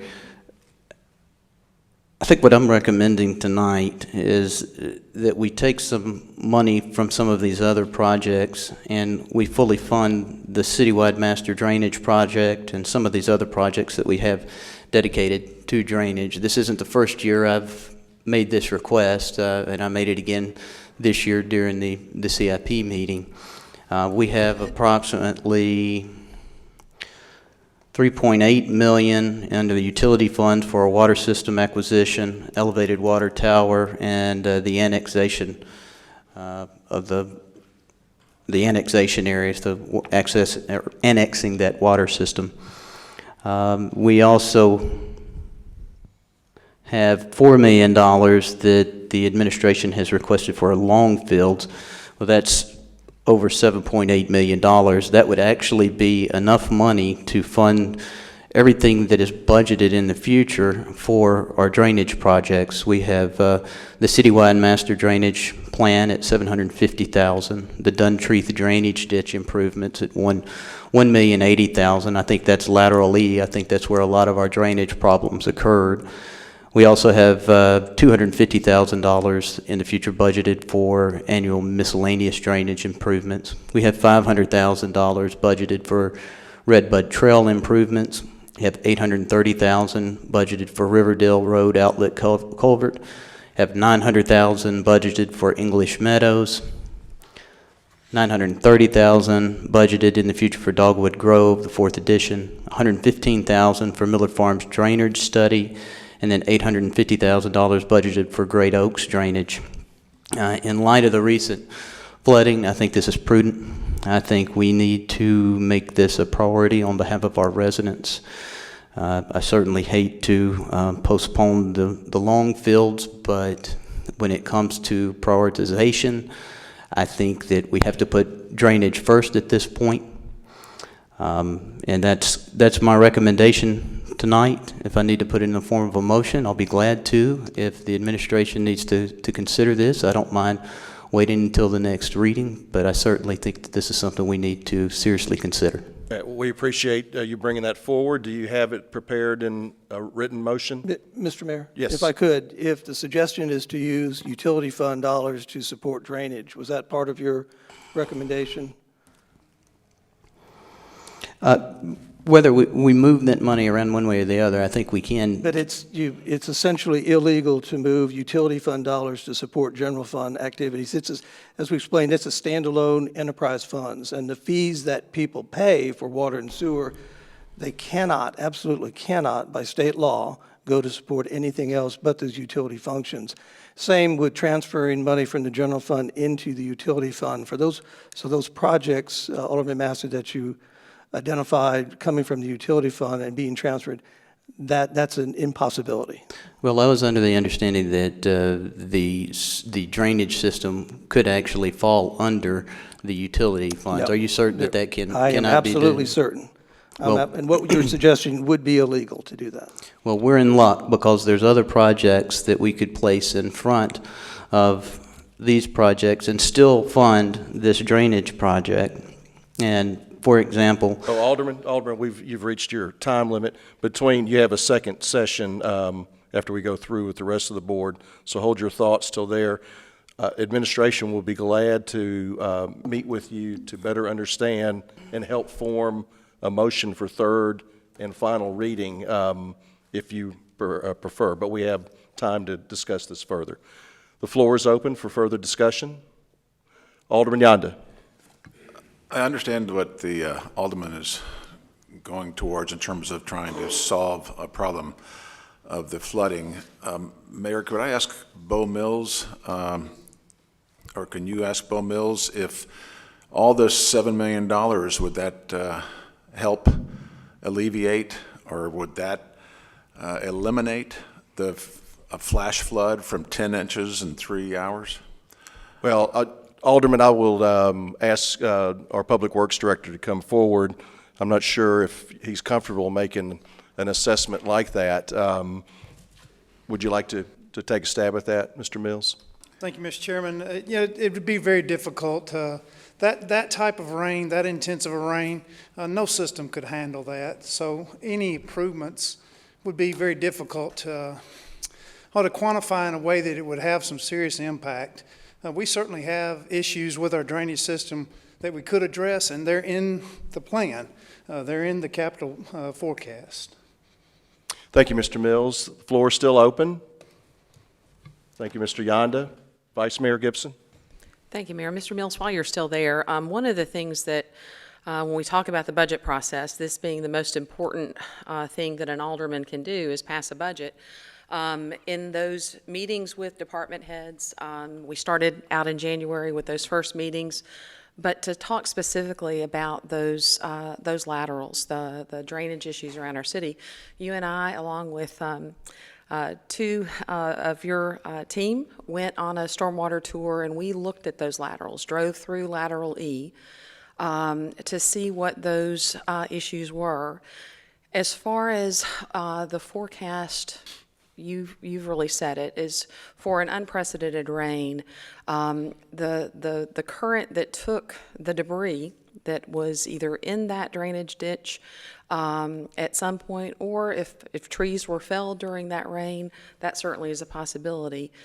It's important for us, one of our residents that came forward earlier tonight, to be able to ask those questions, the why, and then how can we make certain that moving forward, while we can't plan for a 1,000-year storm, we certainly can make sure that we are responsive to what this looks like in the future for us. So, Bo, I want to thank you, one, for taking that time and really educating me on certain aspects. The lateral E, that Duntreath ditch right off of Bonnie Bridge, it really bore the brunt of this latest storm. So as far as the needs for where we are now in this budget, are you comfortable with where we are in those forecasted, whether it's CIP and those projections? Are you feeling good that we are on a safe trajectory for that? Director Mills. Thank you, Mr. Chairman, and yes, ma'am, I do. The plan that we've been working on the drainage master plan and kind of piecemealing this thing together. One thing, we have a contractor that's doing that for us, and it's an intense project. A lot of assessments, a lot of measurements, and once we finish that plan step by step, going through that plan, working section by section, we'll have a better understanding of what we have there. I'm very grateful for our city engineer and our stormwater engineer that do a terrific job helping to plan these projects. Several of the projects that were mentioned tonight from this very podium are in that budget, are planned for that budget. That Redbud Trails improvement, the 1.80 that's set for lateral E are in that budget document that you have before you just in outer years as they come forward. I'm very comfortable with what we're doing. I think the process, as our engineering staff have presented to this board to move through that, is very adequate. We've got some older infrastructure. It's getting aged, and we have to continue this process. We have to continue to look. But once we have that master plan in our hands, and we can use that as a guidance document, I think it'll make our board's work a lot easier to work through step by step and fulfill this drainage master plan over a number of years, a number of physical years. Thank you, Mr. sir. Mills. Just to follow Sure. up, Mayor, if I could, one of the things that we look at, that 1.8 that is in the budget for lateral E, again, that torrent of water that came so quickly, so fast. Our residents spoke of the horror of that coming into their home and leaving their home in such a rush. Had the 1.8 million already been completed, would that have had an effect on that magnitude of a storm? And I'm going to let you answer that, but then I know, because we have spoken this week, we've spoken in weeks prior, the conversation was for a storm of that size to be able to have a ditch big enough, those homes wouldn't be there. It would be that wide that it would take up. And I apologize, I've got a little bit of time left. Yes, Do ma'am. you feel And- comfortable answering that question, Director? Yes, sir, I do. As you probably noticed, many of you have been in that ditch, had an opportunity to walk and visit with some of my staff, the debris line was actually taller than the cyclone fences that are on top of the concrete. I don't think there's anything we could have done to have prevented overflow on this particular event. I've been through 3 microbursts in our city, one over here at Miller Farms, one over here at Cresswin, and then now this one. This is my 3rd one, and all 3, the systems are not designed to handle that much rain, that intense of a rain in that short a period of time. And I don't think we could afford to build a system that could actually contain that much water in that short a period of time. Thank you, Mr. Mills. Mayor, if I could, for the record, Bo and Alderman Gibson were talking about, I think, 1.8 million for lateral E. It's actually $875,000 is what's included in the FY20 budget. Thank you for the clarification. The floor is open for further discussion. Alderman Owens? Yeah, thank you, Mayor. Thank you, Bo. That was excellent information, and Alderman Gibson, you asked several of the same questions that I had this evening. I think the testimony that we heard tonight was certainly compelling from our residents, but Alderman Yonda reminded me, lateral G, we just spent $2 million on, and still we have flooding for Houston High School. We've got, what I heard you say, Bo, and I don't want to put words in your mouth, was that this type of microburst cannot be accommodated, and that furthermore, that we cannot afford to build a system that could handle that. And I think I also heard you say that we are on the right track with the drainage improvements that we have moving forward in this year's budget and the coming years. I'm sorry, I guess I say that. I think you just restated what Just he restating, said, thank so, you. yep. So I guess with that in mind, I'm not opposed to looking at additional drainage projects that staff feels would certainly assist in what we had happen the other night, and even moving some forward, but I would have to hear from them and from the experts that this could address such a storm. Thank you, Alderman. The floor is open. Alderman Massey? Mr. Mills, can you come to the podium again? Director, you can come forward. Go ahead, Alderman, you have the floor. Mr. Mills, has FEMA identified this area near lateral G in any of the flood zones? Director? Lateral G, yes. Lateral G is one of the ones, and that's the one we're trying to bring out with the capital projects we're working now. Has FEMA identified the area, or the neighborhoods around lateral E, which is Bracton, the area between Bracton and Calkins back towards Somerset? Is that a flood zone? Forgive me, but I'll have to ask Go my ahead. city Or engineer. Engineer, if you want to come forward. Lateral E is not. Stop my time, please. Stop the time. Mayor, then time needs to be stopped while staff is making their way around.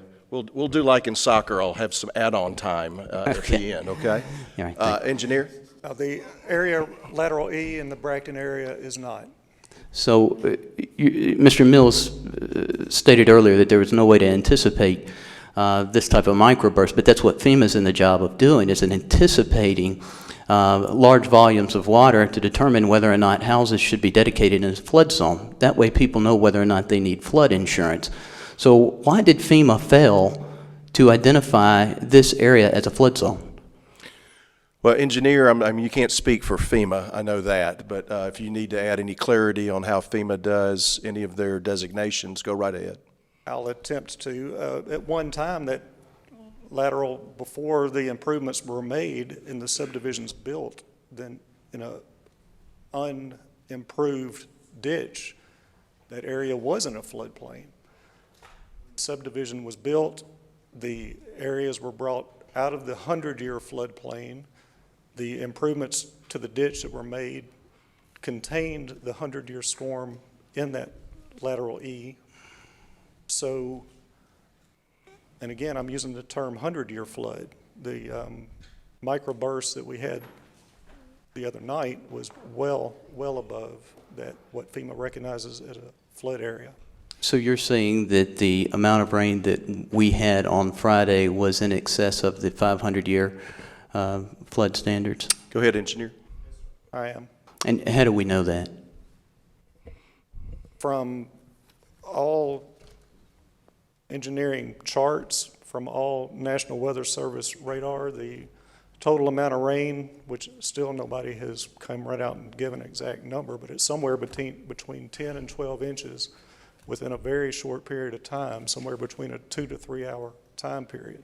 And do you know how much that drainage ditch, lateral E, was, how much water, the volume that it's designed to hold? What is the standard for that within FEMA's guidelines? That I cannot answer without some research. Okay, can you do that research for me and let me know before the next reading? Can you do that for us, Engineer, for the entire board? Yes. Thank you. Further discussion? So what is the purpose of the master drainage plan and the changes that you're wanting to make? If it's not to mitigate and improve the problems that we're having with the drainage ditches today and the water flow and the flooding that we've been having for years, what is the purpose of the drainage plan? Either one of you gentlemen, if you'd like to answer that. Sure, I'll go ahead. I'm not sure, understanding what you mean. If it's not the purpose that we're wanting to do, that's exactly why we're wanting to do the master drainage plan. Well, I've had some of my colleagues, though, that say that these changes are unnecessary. They're arguing against me requesting additional money to fund this in its entirety. And I'm arguing that the very purpose of these plans is to help mitigate the flooding problems that we're having in the city. Could it have solved all the flooding problems that occurred on Friday? Maybe not, but could it have saved a few of those homes? If it did, then we should do it. There's plenty of money that we can move around. We can take $2.4 million for the neighborhood parks. We can take $4 million from the Longfields project and fully fund your drainage projects. And that's what I recommend doing tonight. I think we should take that money and I think we should allocate it and I think we should fully fund these projects and not delay this anymore. It should be a priority. And frankly, I don't know what the legality of it is, but at this point, on behalf of the citizens of Germantown, Mayor, I know I kind of get in the way of your agenda sometime, and Mayor Gibson and our Alderman Gibson and But please, some members. you refer. Let me finish, Mayor. Well, no, because, No, I'm gonna make- you don't refer to your colleagues by name. No, I do. Well, no, that's not good parliamentary Let me procedure. finish, Mayor. You're going to will. like what I'm going to say. I will let you finish. We do not argue with your stance. Matter of fact, we have encouraged you to bring it forward for third and final reading. There's no argument here. Just give us something a little bit more concise. Go ahead. You have about 30 seconds. So do you want me to make this in the form of a motion then? Well, staff is not prepared for this, to be honest with you. We've already discussed the legalities of taking money from the utility fund. We will be glad to, if you would meet with staff, budget and performance, we'll be glad to try to work through what your desires are. So, we can't accept a motion that is not based on sound. This has nothing to do with the utility law. fund. Okay. Well, what is your thoughts? Go ahead. The thought would simply be to take the $2.4 million that we have budgeted for neighborhood parks, the $4 million that we have budgeted for the Longfield project, and fully fund our drainage projects that are planned for the future. Now, that's $6.2 million. We may have some additional money in this year's budget, but there's other places where we can find that money as well. Well, with all due respect, could you bring that back in third and final reading so it is written and prepared for our residents, our board, our staff? We can work on that. Yeah, I'll be glad to, and staff can take a look at it, and sure. If they want to write it up for me, I'll be glad to do that and have it prepared. We agree. The floor is open. Alderman Yonda. Mayor, I want to clarify that I don't think anybody has said it's unnecessary. What I believe that has been communicated is the impossibility of overcoming a 10-inch rain or 11-inch rain in a 3-hour time with the budgeted items we have, and that the amount of money that it would take to do that exceeds our capabilities, is what I got from Mr. Mills. Is that what he said? I mean, I still want to do all the drainage programs. Alderman Yonda, that's your interpretation. You still have the floor, sir. Okay, I would think that lateral E would have to be widened to a point that we'd take houses out, but that would be something that we need to look at, and I have no problem looking at any of this. I don't think it's a possibility that you can overcome it. So, but we need to have our drainage worked on. I think the plan that Mr. Mills said is a good plan. We continue with that plan, but I believe sincerely we cannot overcome with any of our laterals. I mean, when a tree blocked lateral G from downstream, that's how we flooded Houston High School, from what I understand. We spent $2.3 million, I believe, on lateral G to help get them out of the floodplain. This is just a unique 100-year, 1,000-year, whatever you want to call it, event that we are not going to be able to overcome by throwing money at it. So, but I do believe that we should continue with our process on the drainage. We have several areas that need it. And I also have a question. Did our sewer system fail in any way, Mayor? That I am not, I know there were some backups, but Director Mills, how did the sewer system handle? We had a few minor backups, but the infiltration rate was very low compared to that kind of a storm event. I was very proud of the CIPP work that we've done for many years in our system to seal out that water. Our pump stations were actually back up to 100% and at normal levels by noon of Friday. So I was very pleased with the infiltration. Thank you, Director. I'm fine. I'm done. Thank you, Mayor. Floor is open. Alderman Sanders. Thank you, Mayor. I do have, since we're talking about drainage now, and I thought about this, I have met with Mr. Handworker and some of the other residents about the Redbud Trail improvements.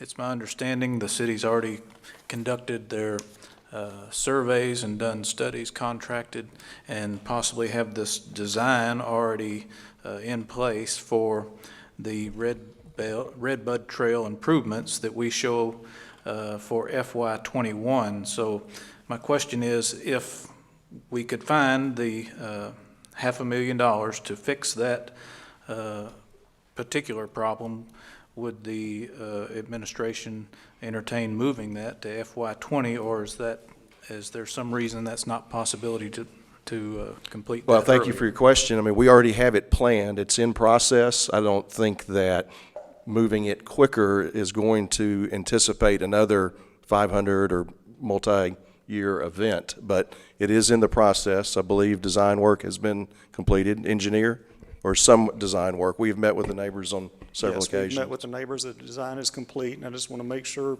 Mayor, you said it just now, but even if that project had been finished prior to this rain event, it would not have had any significant,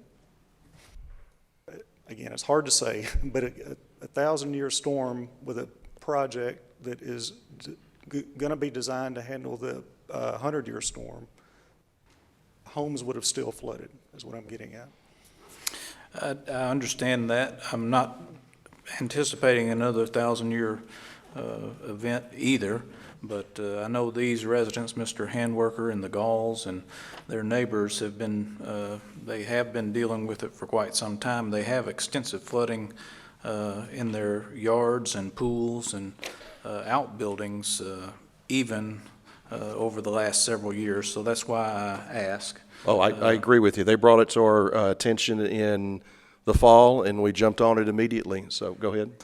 I also had a question, Mayor, about I see we do have the Duntreath ditch improvements that we're looking at a design in 21 and some work in 22, but I know it's a little early. We haven't had, I don't think, sufficient time to analyze what the damage is from this event we had Friday, but I do know several of those cyclone fences that were mentioned previously have been either broken off, missing, or bent at 90-degree angles. It looked like significant erosion in that lateral above the concrete walls. So if there is, my question, I guess, would be, if we have damages such as that and there is FEMA help, assistance, will we be able to make those repairs utilizing some FEMA or TEMA money? If so, would it be appropriate to move up that project that we list for 21 and 22 to coincide with that work? Well, the assessment process is ongoing, so to be able to give you a definitive answer, not certain yet, but go ahead. But I can tell you what we're doing. Staff has met, starting Friday morning several times, afternoon, convened again this morning, and we talked about those things that we would be able to impact, Alderman Sanders, to your point, out of our emergencies and catastrophe dollars that we have as part of our contingency plan and our financial policies.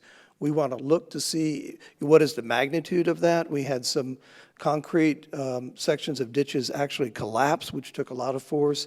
In the past, we've treated those as emergency purchases and have come to this body. We're not done, as the mayor said, with that assessment.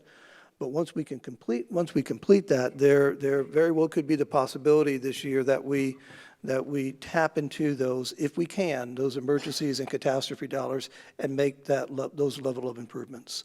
But we want to make sure that we're on solid ground and using our emergency and catastrophe dollars for that. And hopefully, keep our fingers crossed, we'll get, with great documentation, get reimbursed by TEMA for that. Thank you, Mr. Lawton. I believe that's all I have at this time, Mayor. Thank you, Alderman. Further discussion? Please call the roll. Mayor, am I done? You are complete with your 2 rounds. Go ahead and call the roll. Have we had a motion yet, Mayor? It has been motioned and properly seconded That's many minutes correct. ago. Alderman Owens, Yes. Alderman Yonda. Yes. Alderman Sanders, Yes. Vice Mayor Gibson, Yes. Alderman Massey, No. The motion carries, and it moves to third and final reading on June 24th of this year. That brings us to item 11 on the agenda this evening, ordinance number 2019-2, year-end budget adjustments, second reading, and public hearing. Mr. Lawton. Thank you, Mayor.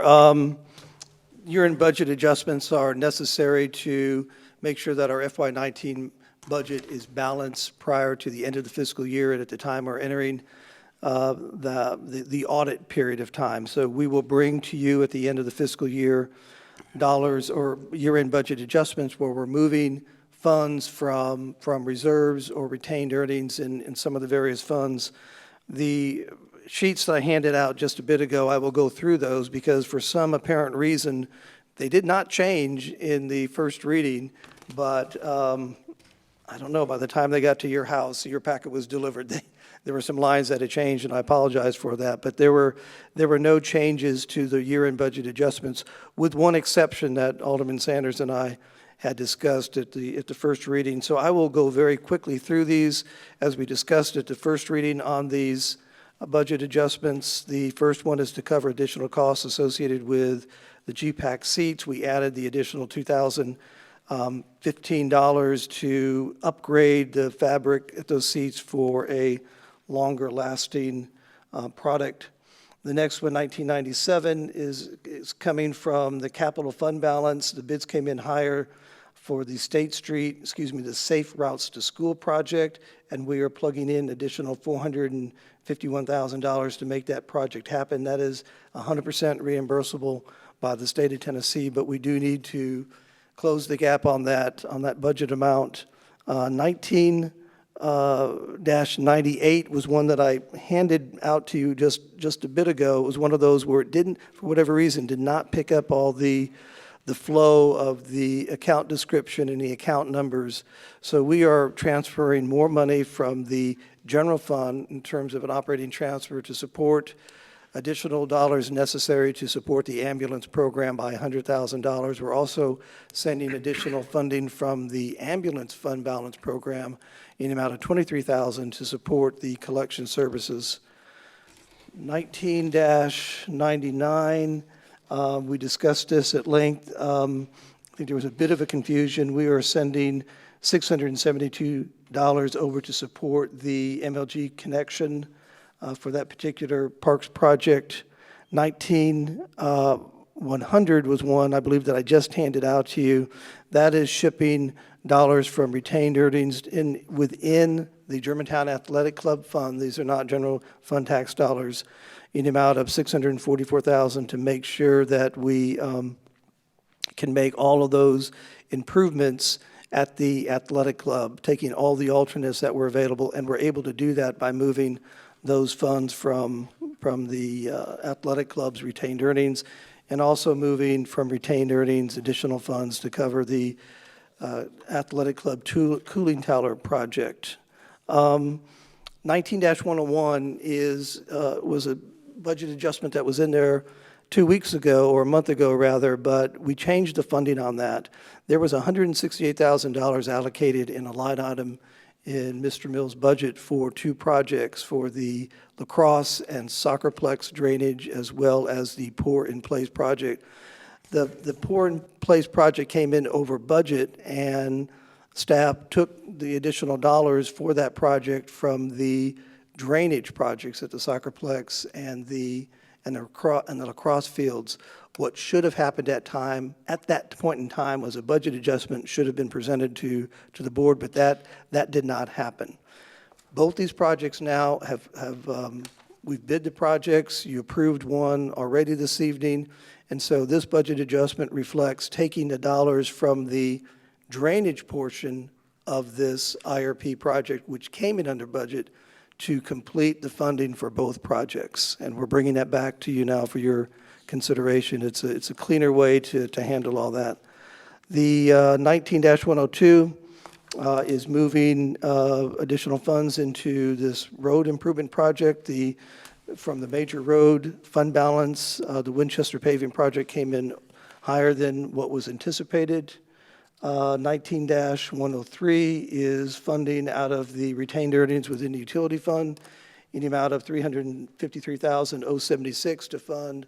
It was really an emergency replacement project for an item that was not included in this year's budget, but made itself present during the fall of 2018 for the new chlorine tank at the Southern Avenue treatment plant. 19-112 is new at second reading for the board's consideration. We have as a special revenue fund something called the e-citation, where we're able to collect revenues as part of the new e-citation software application that the police department uses. We purchased 7 printers and chargers, and we want to transfer funds from the special revenue fund to support that acquisition. And finally, we're taking from retained earnings in the form of budget adjustment 19-113 from the retained earnings at the Great Hall and Conference Center, $14,881 to support the Great Hall carpet replacement that recently took place earlier this fiscal year. Mayor and Board, that represents the budget adjustments associated with the budget. At third and final reading, we will bring to you additional adjustments at that time. Thank you, Mr. Lawton, for the presentation. At this time, I would declare a public hearing open. Anyone in attendance this evening that would like to come forward and speak to the board on this particular item, please do so now. Is there anyone who would like to come forward and speak on the year-end budget adjustments? Please do so. Third and final call. Seeing no one come forward, that concludes the public hearing portion of this agenda item. Is there a motion to approve ordinance number 2019-2 for year-end budget adjustments on second reading and to set Monday, June 24th, 2019 for third and final reading? Move to approve. Motion by Alderman Yonda. Is there a second? Second. Second by Vice Mayor Gibson. Floor is open for discussion. Alderman Yonda, would you like the floor? No. Alderman Gibson? No, thanks. Floor is open. Alderman Sanders? I have a question, Mayor. In a few moments, we'll be considering some of the same type adjustments for the school district. And I was just curious why throughout the year as these occur, do we not approve those as we go along rather than holding them to the end of the... Thank you. Good question. Mr. Lawton? It's because we're amending the budget essentially with these, so it takes a 3 reading process. Typically, and what did not happen with the pour-in-place project was we notify the board, or we will put in the agenda sheet itself that a year-end budget adjustment will be made to address that, and that did not happen. And I'll take responsibility for that. That didn't take place, but we're now bringing that to you on 3 readings to correct that.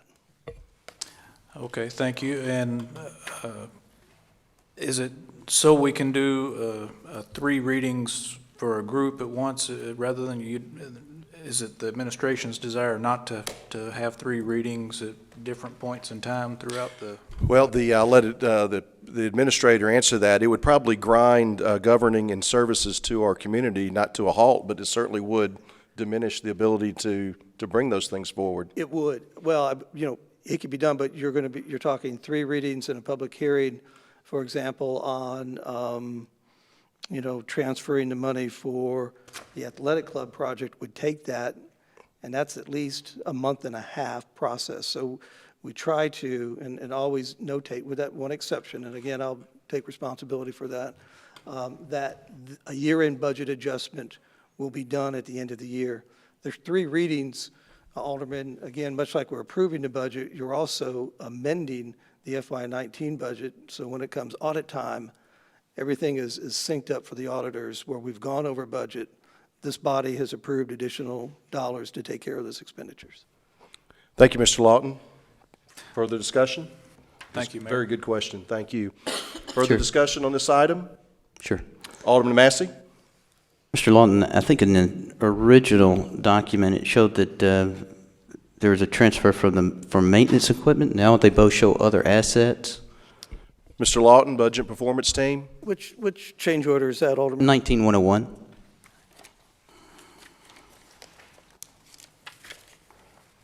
That's correct. That was the one I went over and spent some time on, saying that we did change it from the first reading on that budget adjustment to show that the funding is coming from what's left in the balance of that infrastructure replacement project. The drainage work for the soccerplex and the lacrosse fields came in under budget, and so we will be using what's left in that to transfer that money over to support that project, the $14,953. I guess my question is, what does maintenance equipment have to do with that? It's now, if you look at what I handed out, it's other assets. It did show maintenance equipment at the first reading, but what I just handed out to you in 19101 shows it coming from another infrastructure replacement project, the poured in place project, excuse me. The drainage improvement is supporting the pour in place project to the tune of $14,953. Disregard what was given to you at first reading. I handed out to you a revision to that one change order. I'm just trying to understand how the error occurred and why we would have a drainage project under maintenance equipment. Mr. Lawton? I'm sorry, I don't understand the question. This is from the first From the presentation? first reading, I acknowledge what happened there. That project, we were looking for funds to support a budget adjustment that should have taken place at the time the contract was awarded. That didn't take place. We're now coming back to the board and saying that entire project for the poured in place and for the drainage work, both are under the $168,000. We're going to use those two projects to complement the expenditures that need to be made. Okay, let me ask it a different way.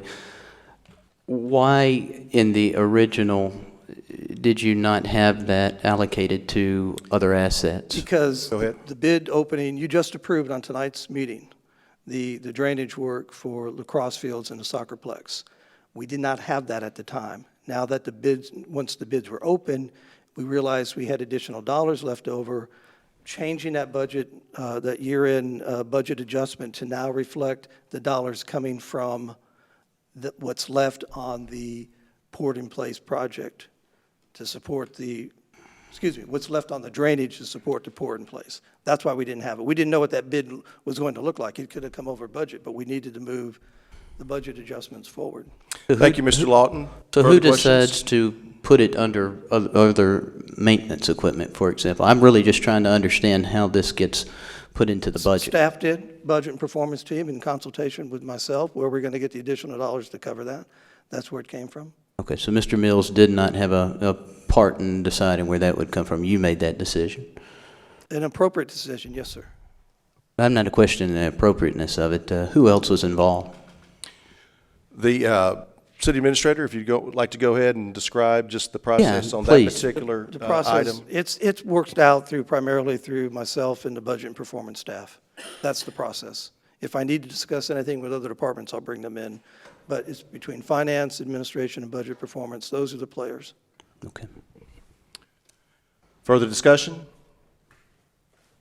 Please call the roll.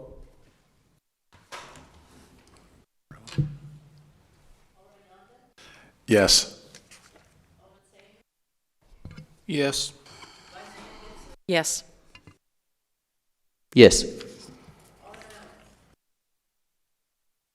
He left the dais. He voted yes, and that's verifiable. The motion carries and is approved, moves to third and final reading. That may be a first. That takes us to item 12 on the agenda, ordinance number 2019-3, real and personalty property taxes, second reading and public hearing. Mr. Lawton. Thank you, Mayor and Board. Article 2, Sections 28 and 29 of the Tennessee Constitution and our own local charter give local governments the authority to tax real and personal property.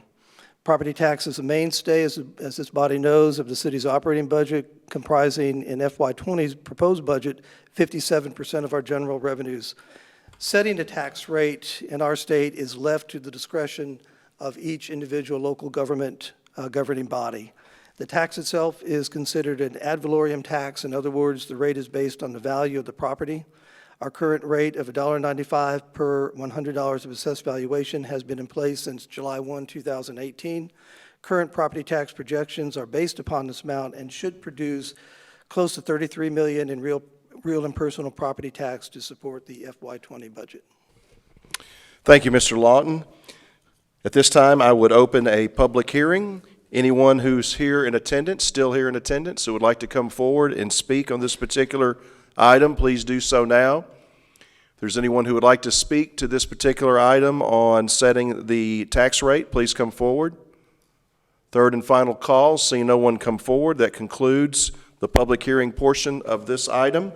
Is there a motion to adopt ordinance number 2019-3, establishing the certified tax rate of $1.95 on second reading and to set Monday, June 24th, 2019 for third and final reading? Is there a motion? Move to approve. A motion by Alderman Yonda, a second by Alderman Sanders. Discussion? Alderman Massey? Mayor, I voted against okay. I voted against the tax increase originally. I think that we still have plenty of places where we can make some cuts in this budget. That's what I'd like to ask the administration to do. Find some places that we can make some cuts. If we can come back and fund the drainage, then I think at that point, I would take I'd really consider voting for this current tax rate. Otherwise, I think that we need to find some places to cut and see if we can't give some of this money back to our taxpayers. So for that reason, I'm going to be a no tonight. Thank you, Alderman Massey. Further discussion? Clerk, please call the roll. Alderman Sanders? Yes. Vice Mayor Gibson? Yes. Alderman Massey? No. Yes. Yes. The item carries and is approved and moves to third and final reading. That brings us to item 13 on the agenda this evening, ordinance number 2019-4, Germantown Municipal School District year-end budget adjustments, second reading and public hearing. Mr. Lawton. Thank you, Mayor. Similar to the action the board took recently 2 agenda items ago to consider and approve the budget adjustments for the city's general fund and other funds, you are also asked to consider the budget adjustments for the Germantown Municipal School District, primarily because this body approves the district's budget. Essentially, what the district is doing, much like what we have done and are doing for third reading, is amending our budget for FY19. The budget adjustments attached to agenda item number 13 have been reviewed by Superintendent Jason Manuel and his staff and approved by the Germantown Municipal School Board themselves, and they're presented here this evening for your consideration. Thank you, Mr. Lawton. At this time, I would, and also make the superintendent, you're on standby here. You're ready. I would open a public hearing. Anyone who's here this evening who would like to come forward and speak on budget adjustments for our school district, please come forward and do so now. Is there anyone who would like to come forward and speak on this particular item on the agenda?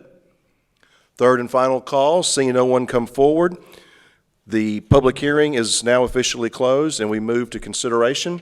Is there a motion to approve ordinance number 2019-4 for Germantown Municipal School District year-end budget adjustments on second reading and set Monday, June 24th, 2019 for third and final reading? Is there a motion? Move to approve. There's a motion.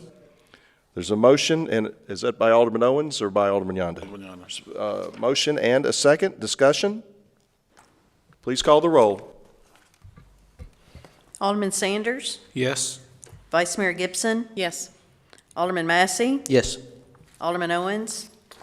Yes. Alderman Yonda? Yes. Motion carries, moves to third and final reading. Mr. Superintendent, if you want to stay, you may, but you may be, pardon the pun, you may be excused. No note required. That brings us to item 14. Mayor, I'd also like to excuse our budget staff as well, and Ralph too. Have a good evening, budget performance team and Director Gabb. Thank you. We'll see you on third and final reading. Thank you. That brings us to ordinance number 2019-11, amendment to Fire Prevention Ordinance, Chapter 10, first reading and to set public hearing. Chief Selberg and Fire Marshal Dwyer.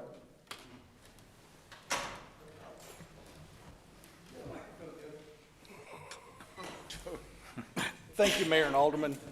This agenda item is to adopt a new fire code for the city of Germantown. It will be based upon the 2015 edition of the International Fire Code with our local amendments. Currently, the state of Tennessee has adopted the 2012 International Fire Code, and Shelby County has adopted the 2015 International Building Code, which is enforced in Germantown. The Planning Commission subcommittee reviewed this proposed fire code and provided us comments. Some highlights of the amendment are This fire code will help clarify the access road widths needed for fire access. These requirements will remain at 26 feet for standard access roadway, but allow for reductions to 24 feet or even down to 20 feet in specific locations. The fire code will also require additional precautions, such as sprinkler systems, for a dead-end roadway to exceed 750 feet. Currently, our code allows up to 1,200 feet without additional precautions. We have found that 1,200 feet presents an increased risk to fire protection in the event that access is obstructed. Our new requirements will be consistent with the national standard of 750 feet. The code includes guidelines to assure fire safety for mobile food vendors, which we have been coordinating with the other fire departments within Shelby County to assure consistency. This is a fairly new risk, and we want to make sure that we do what we can to protect them and the public. The fire code also specifically prohibits the sale and use of fireworks without a permit, which has been an area of some confusion over the years. This will allow enforcement where this becomes an issue. And we are also recommending that the Board of Mayor and Aldermen establish a Board of Appeals to hear appeals of decisions by the Fire Marshal. The amendment would have the board appoint 5 members of the City Planning Commission to serve in this capacity. This updated fire code will help us meet the Germantown Forward 2030 objective of fire prevention activities that result in low dollar loss and low injuries and death from fire through fire code enforcement, as well as assuring safe commercial buildings through fire code enforcement. This updated fire code will also allow the city to request exemption from the State Fire Marshal's office for certain commercial buildings where they would only have to be approved by Germantown rather than both the state and Germantown. Fire Marshal Dwyer and I are available to answer any questions. Thank you, Chief. Thank you, Fire Marshal. Is there a motion to approve on first reading ordinance 2019-11, amendment to Chapter 10 of the Municipal Code, Germantown Fire Prevention Ordinance, and set public hearing for July 22nd, 2019? Is there a motion? So moved. Second. There's a motion by Alderman Sanders and a second by Vice Mayor Gibson. Discussion? I have Alderman Sanders? one question, Mayor. Since he brought up the Board of Appeals, first I'll say thank you, Chief, and the Fire Marshal's office for speaking with me about this, but I did fail to answer. I don't, or ask the question, do we get many appeals of decisions? I just did fail to ask that. Currently, go ahead, Chief, in your time as Fire Marshal and as Jody's time, are there very many appeals? Mayor, I believe I had one while I was Fire Marshal. I don't recall any in many years that we've had. Usually we're able to work those situations out without having to go to the appeal. I guess as a follow-up, Alderman, is the appellate process a recommendation by the International Code, or is that something? Yes, sir. Okay. It's part of the standard code. Sorry I to certainly interrupt agree you. with it then. It's a great time to go ahead and include it in here while we're having our 3 readings on that. So thank you very much for all your work on this. Thank you, Alderman. Further discussion? Alderman Massey? Chief, I have a quick question for you about the investigation of fires. If there is a commercial building that burns in Germantown, are you mandated to conduct that investigation regardless of whether or not the property owner wants you to investigate? Do you have jurisdiction over that investigation, or can they advise you that they do not want you to enter that premise and investigate? Chief Selberg? Yes, sir. We do have the authority to make investigations of all fires. That's actually required by the state. Now, as far as how far in depth our investigation goes, that's determined by what we encounter.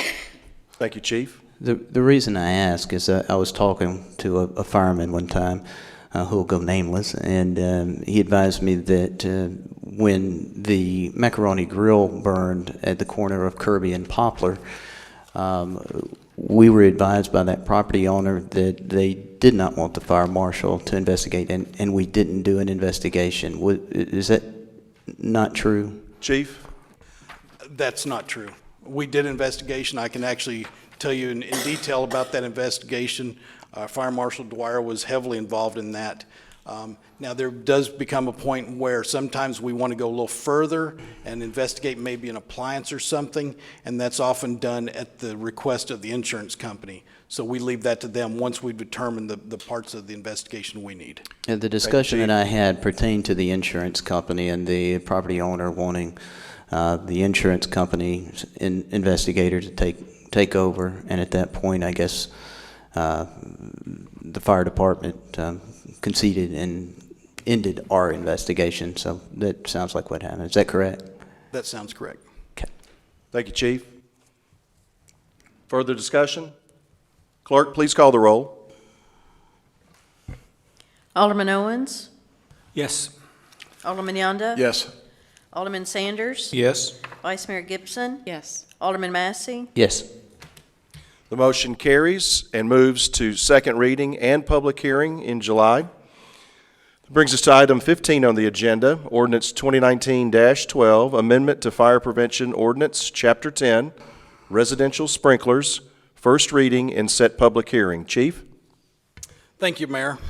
This agenda item is also related to the Fire Code Amendment and will adopt the residential sprinkler requirements for the Fire Code. The requirements for fire sprinklers in commercial multifamily buildings are already included in the 2015 International Fire Code with our amendments. The city has had residential sprinkler requirements since 1990. This is one reason we have such a low loss of life from fires. This amendment will update our current residential sprinkler requirements for one-family and two-family dwelling. The reality is that a home fire sprinkler system is the only system that can actually provide fire suppression prior to arrival of the fire department. Fortunately, the cost of installation of a residential sprinkler system is only about $1.15 per square foot. These systems can be designed to match the interior decor of the home while providing a much higher level of safety for the occupants. Additionally, homeowners can obtain a discount on their homeowner's insurance of about 5 to 15% for having a fire sprinkler system. The Planning Commission Subcommittee reviewed and provided input into the proposed residential sprinkler amendment. A couple of the notable recommendations in this amendment are to require residential sprinkler systems for one and two family homes over 5,000 square feet. The current sprinkler code requires them for homes over 7,500 square feet. We already require sprinkler systems for commercial buildings over 5,000 square feet. We recognize that most fire deaths, though, occur in the home. This is often due to the fact that people sleep in their homes and can be overcome by a fire before they are able to react. The fire department also has limited control over the storage and layout of the interior, as well as being unfamiliar with the layout of the home in the event of an emergency.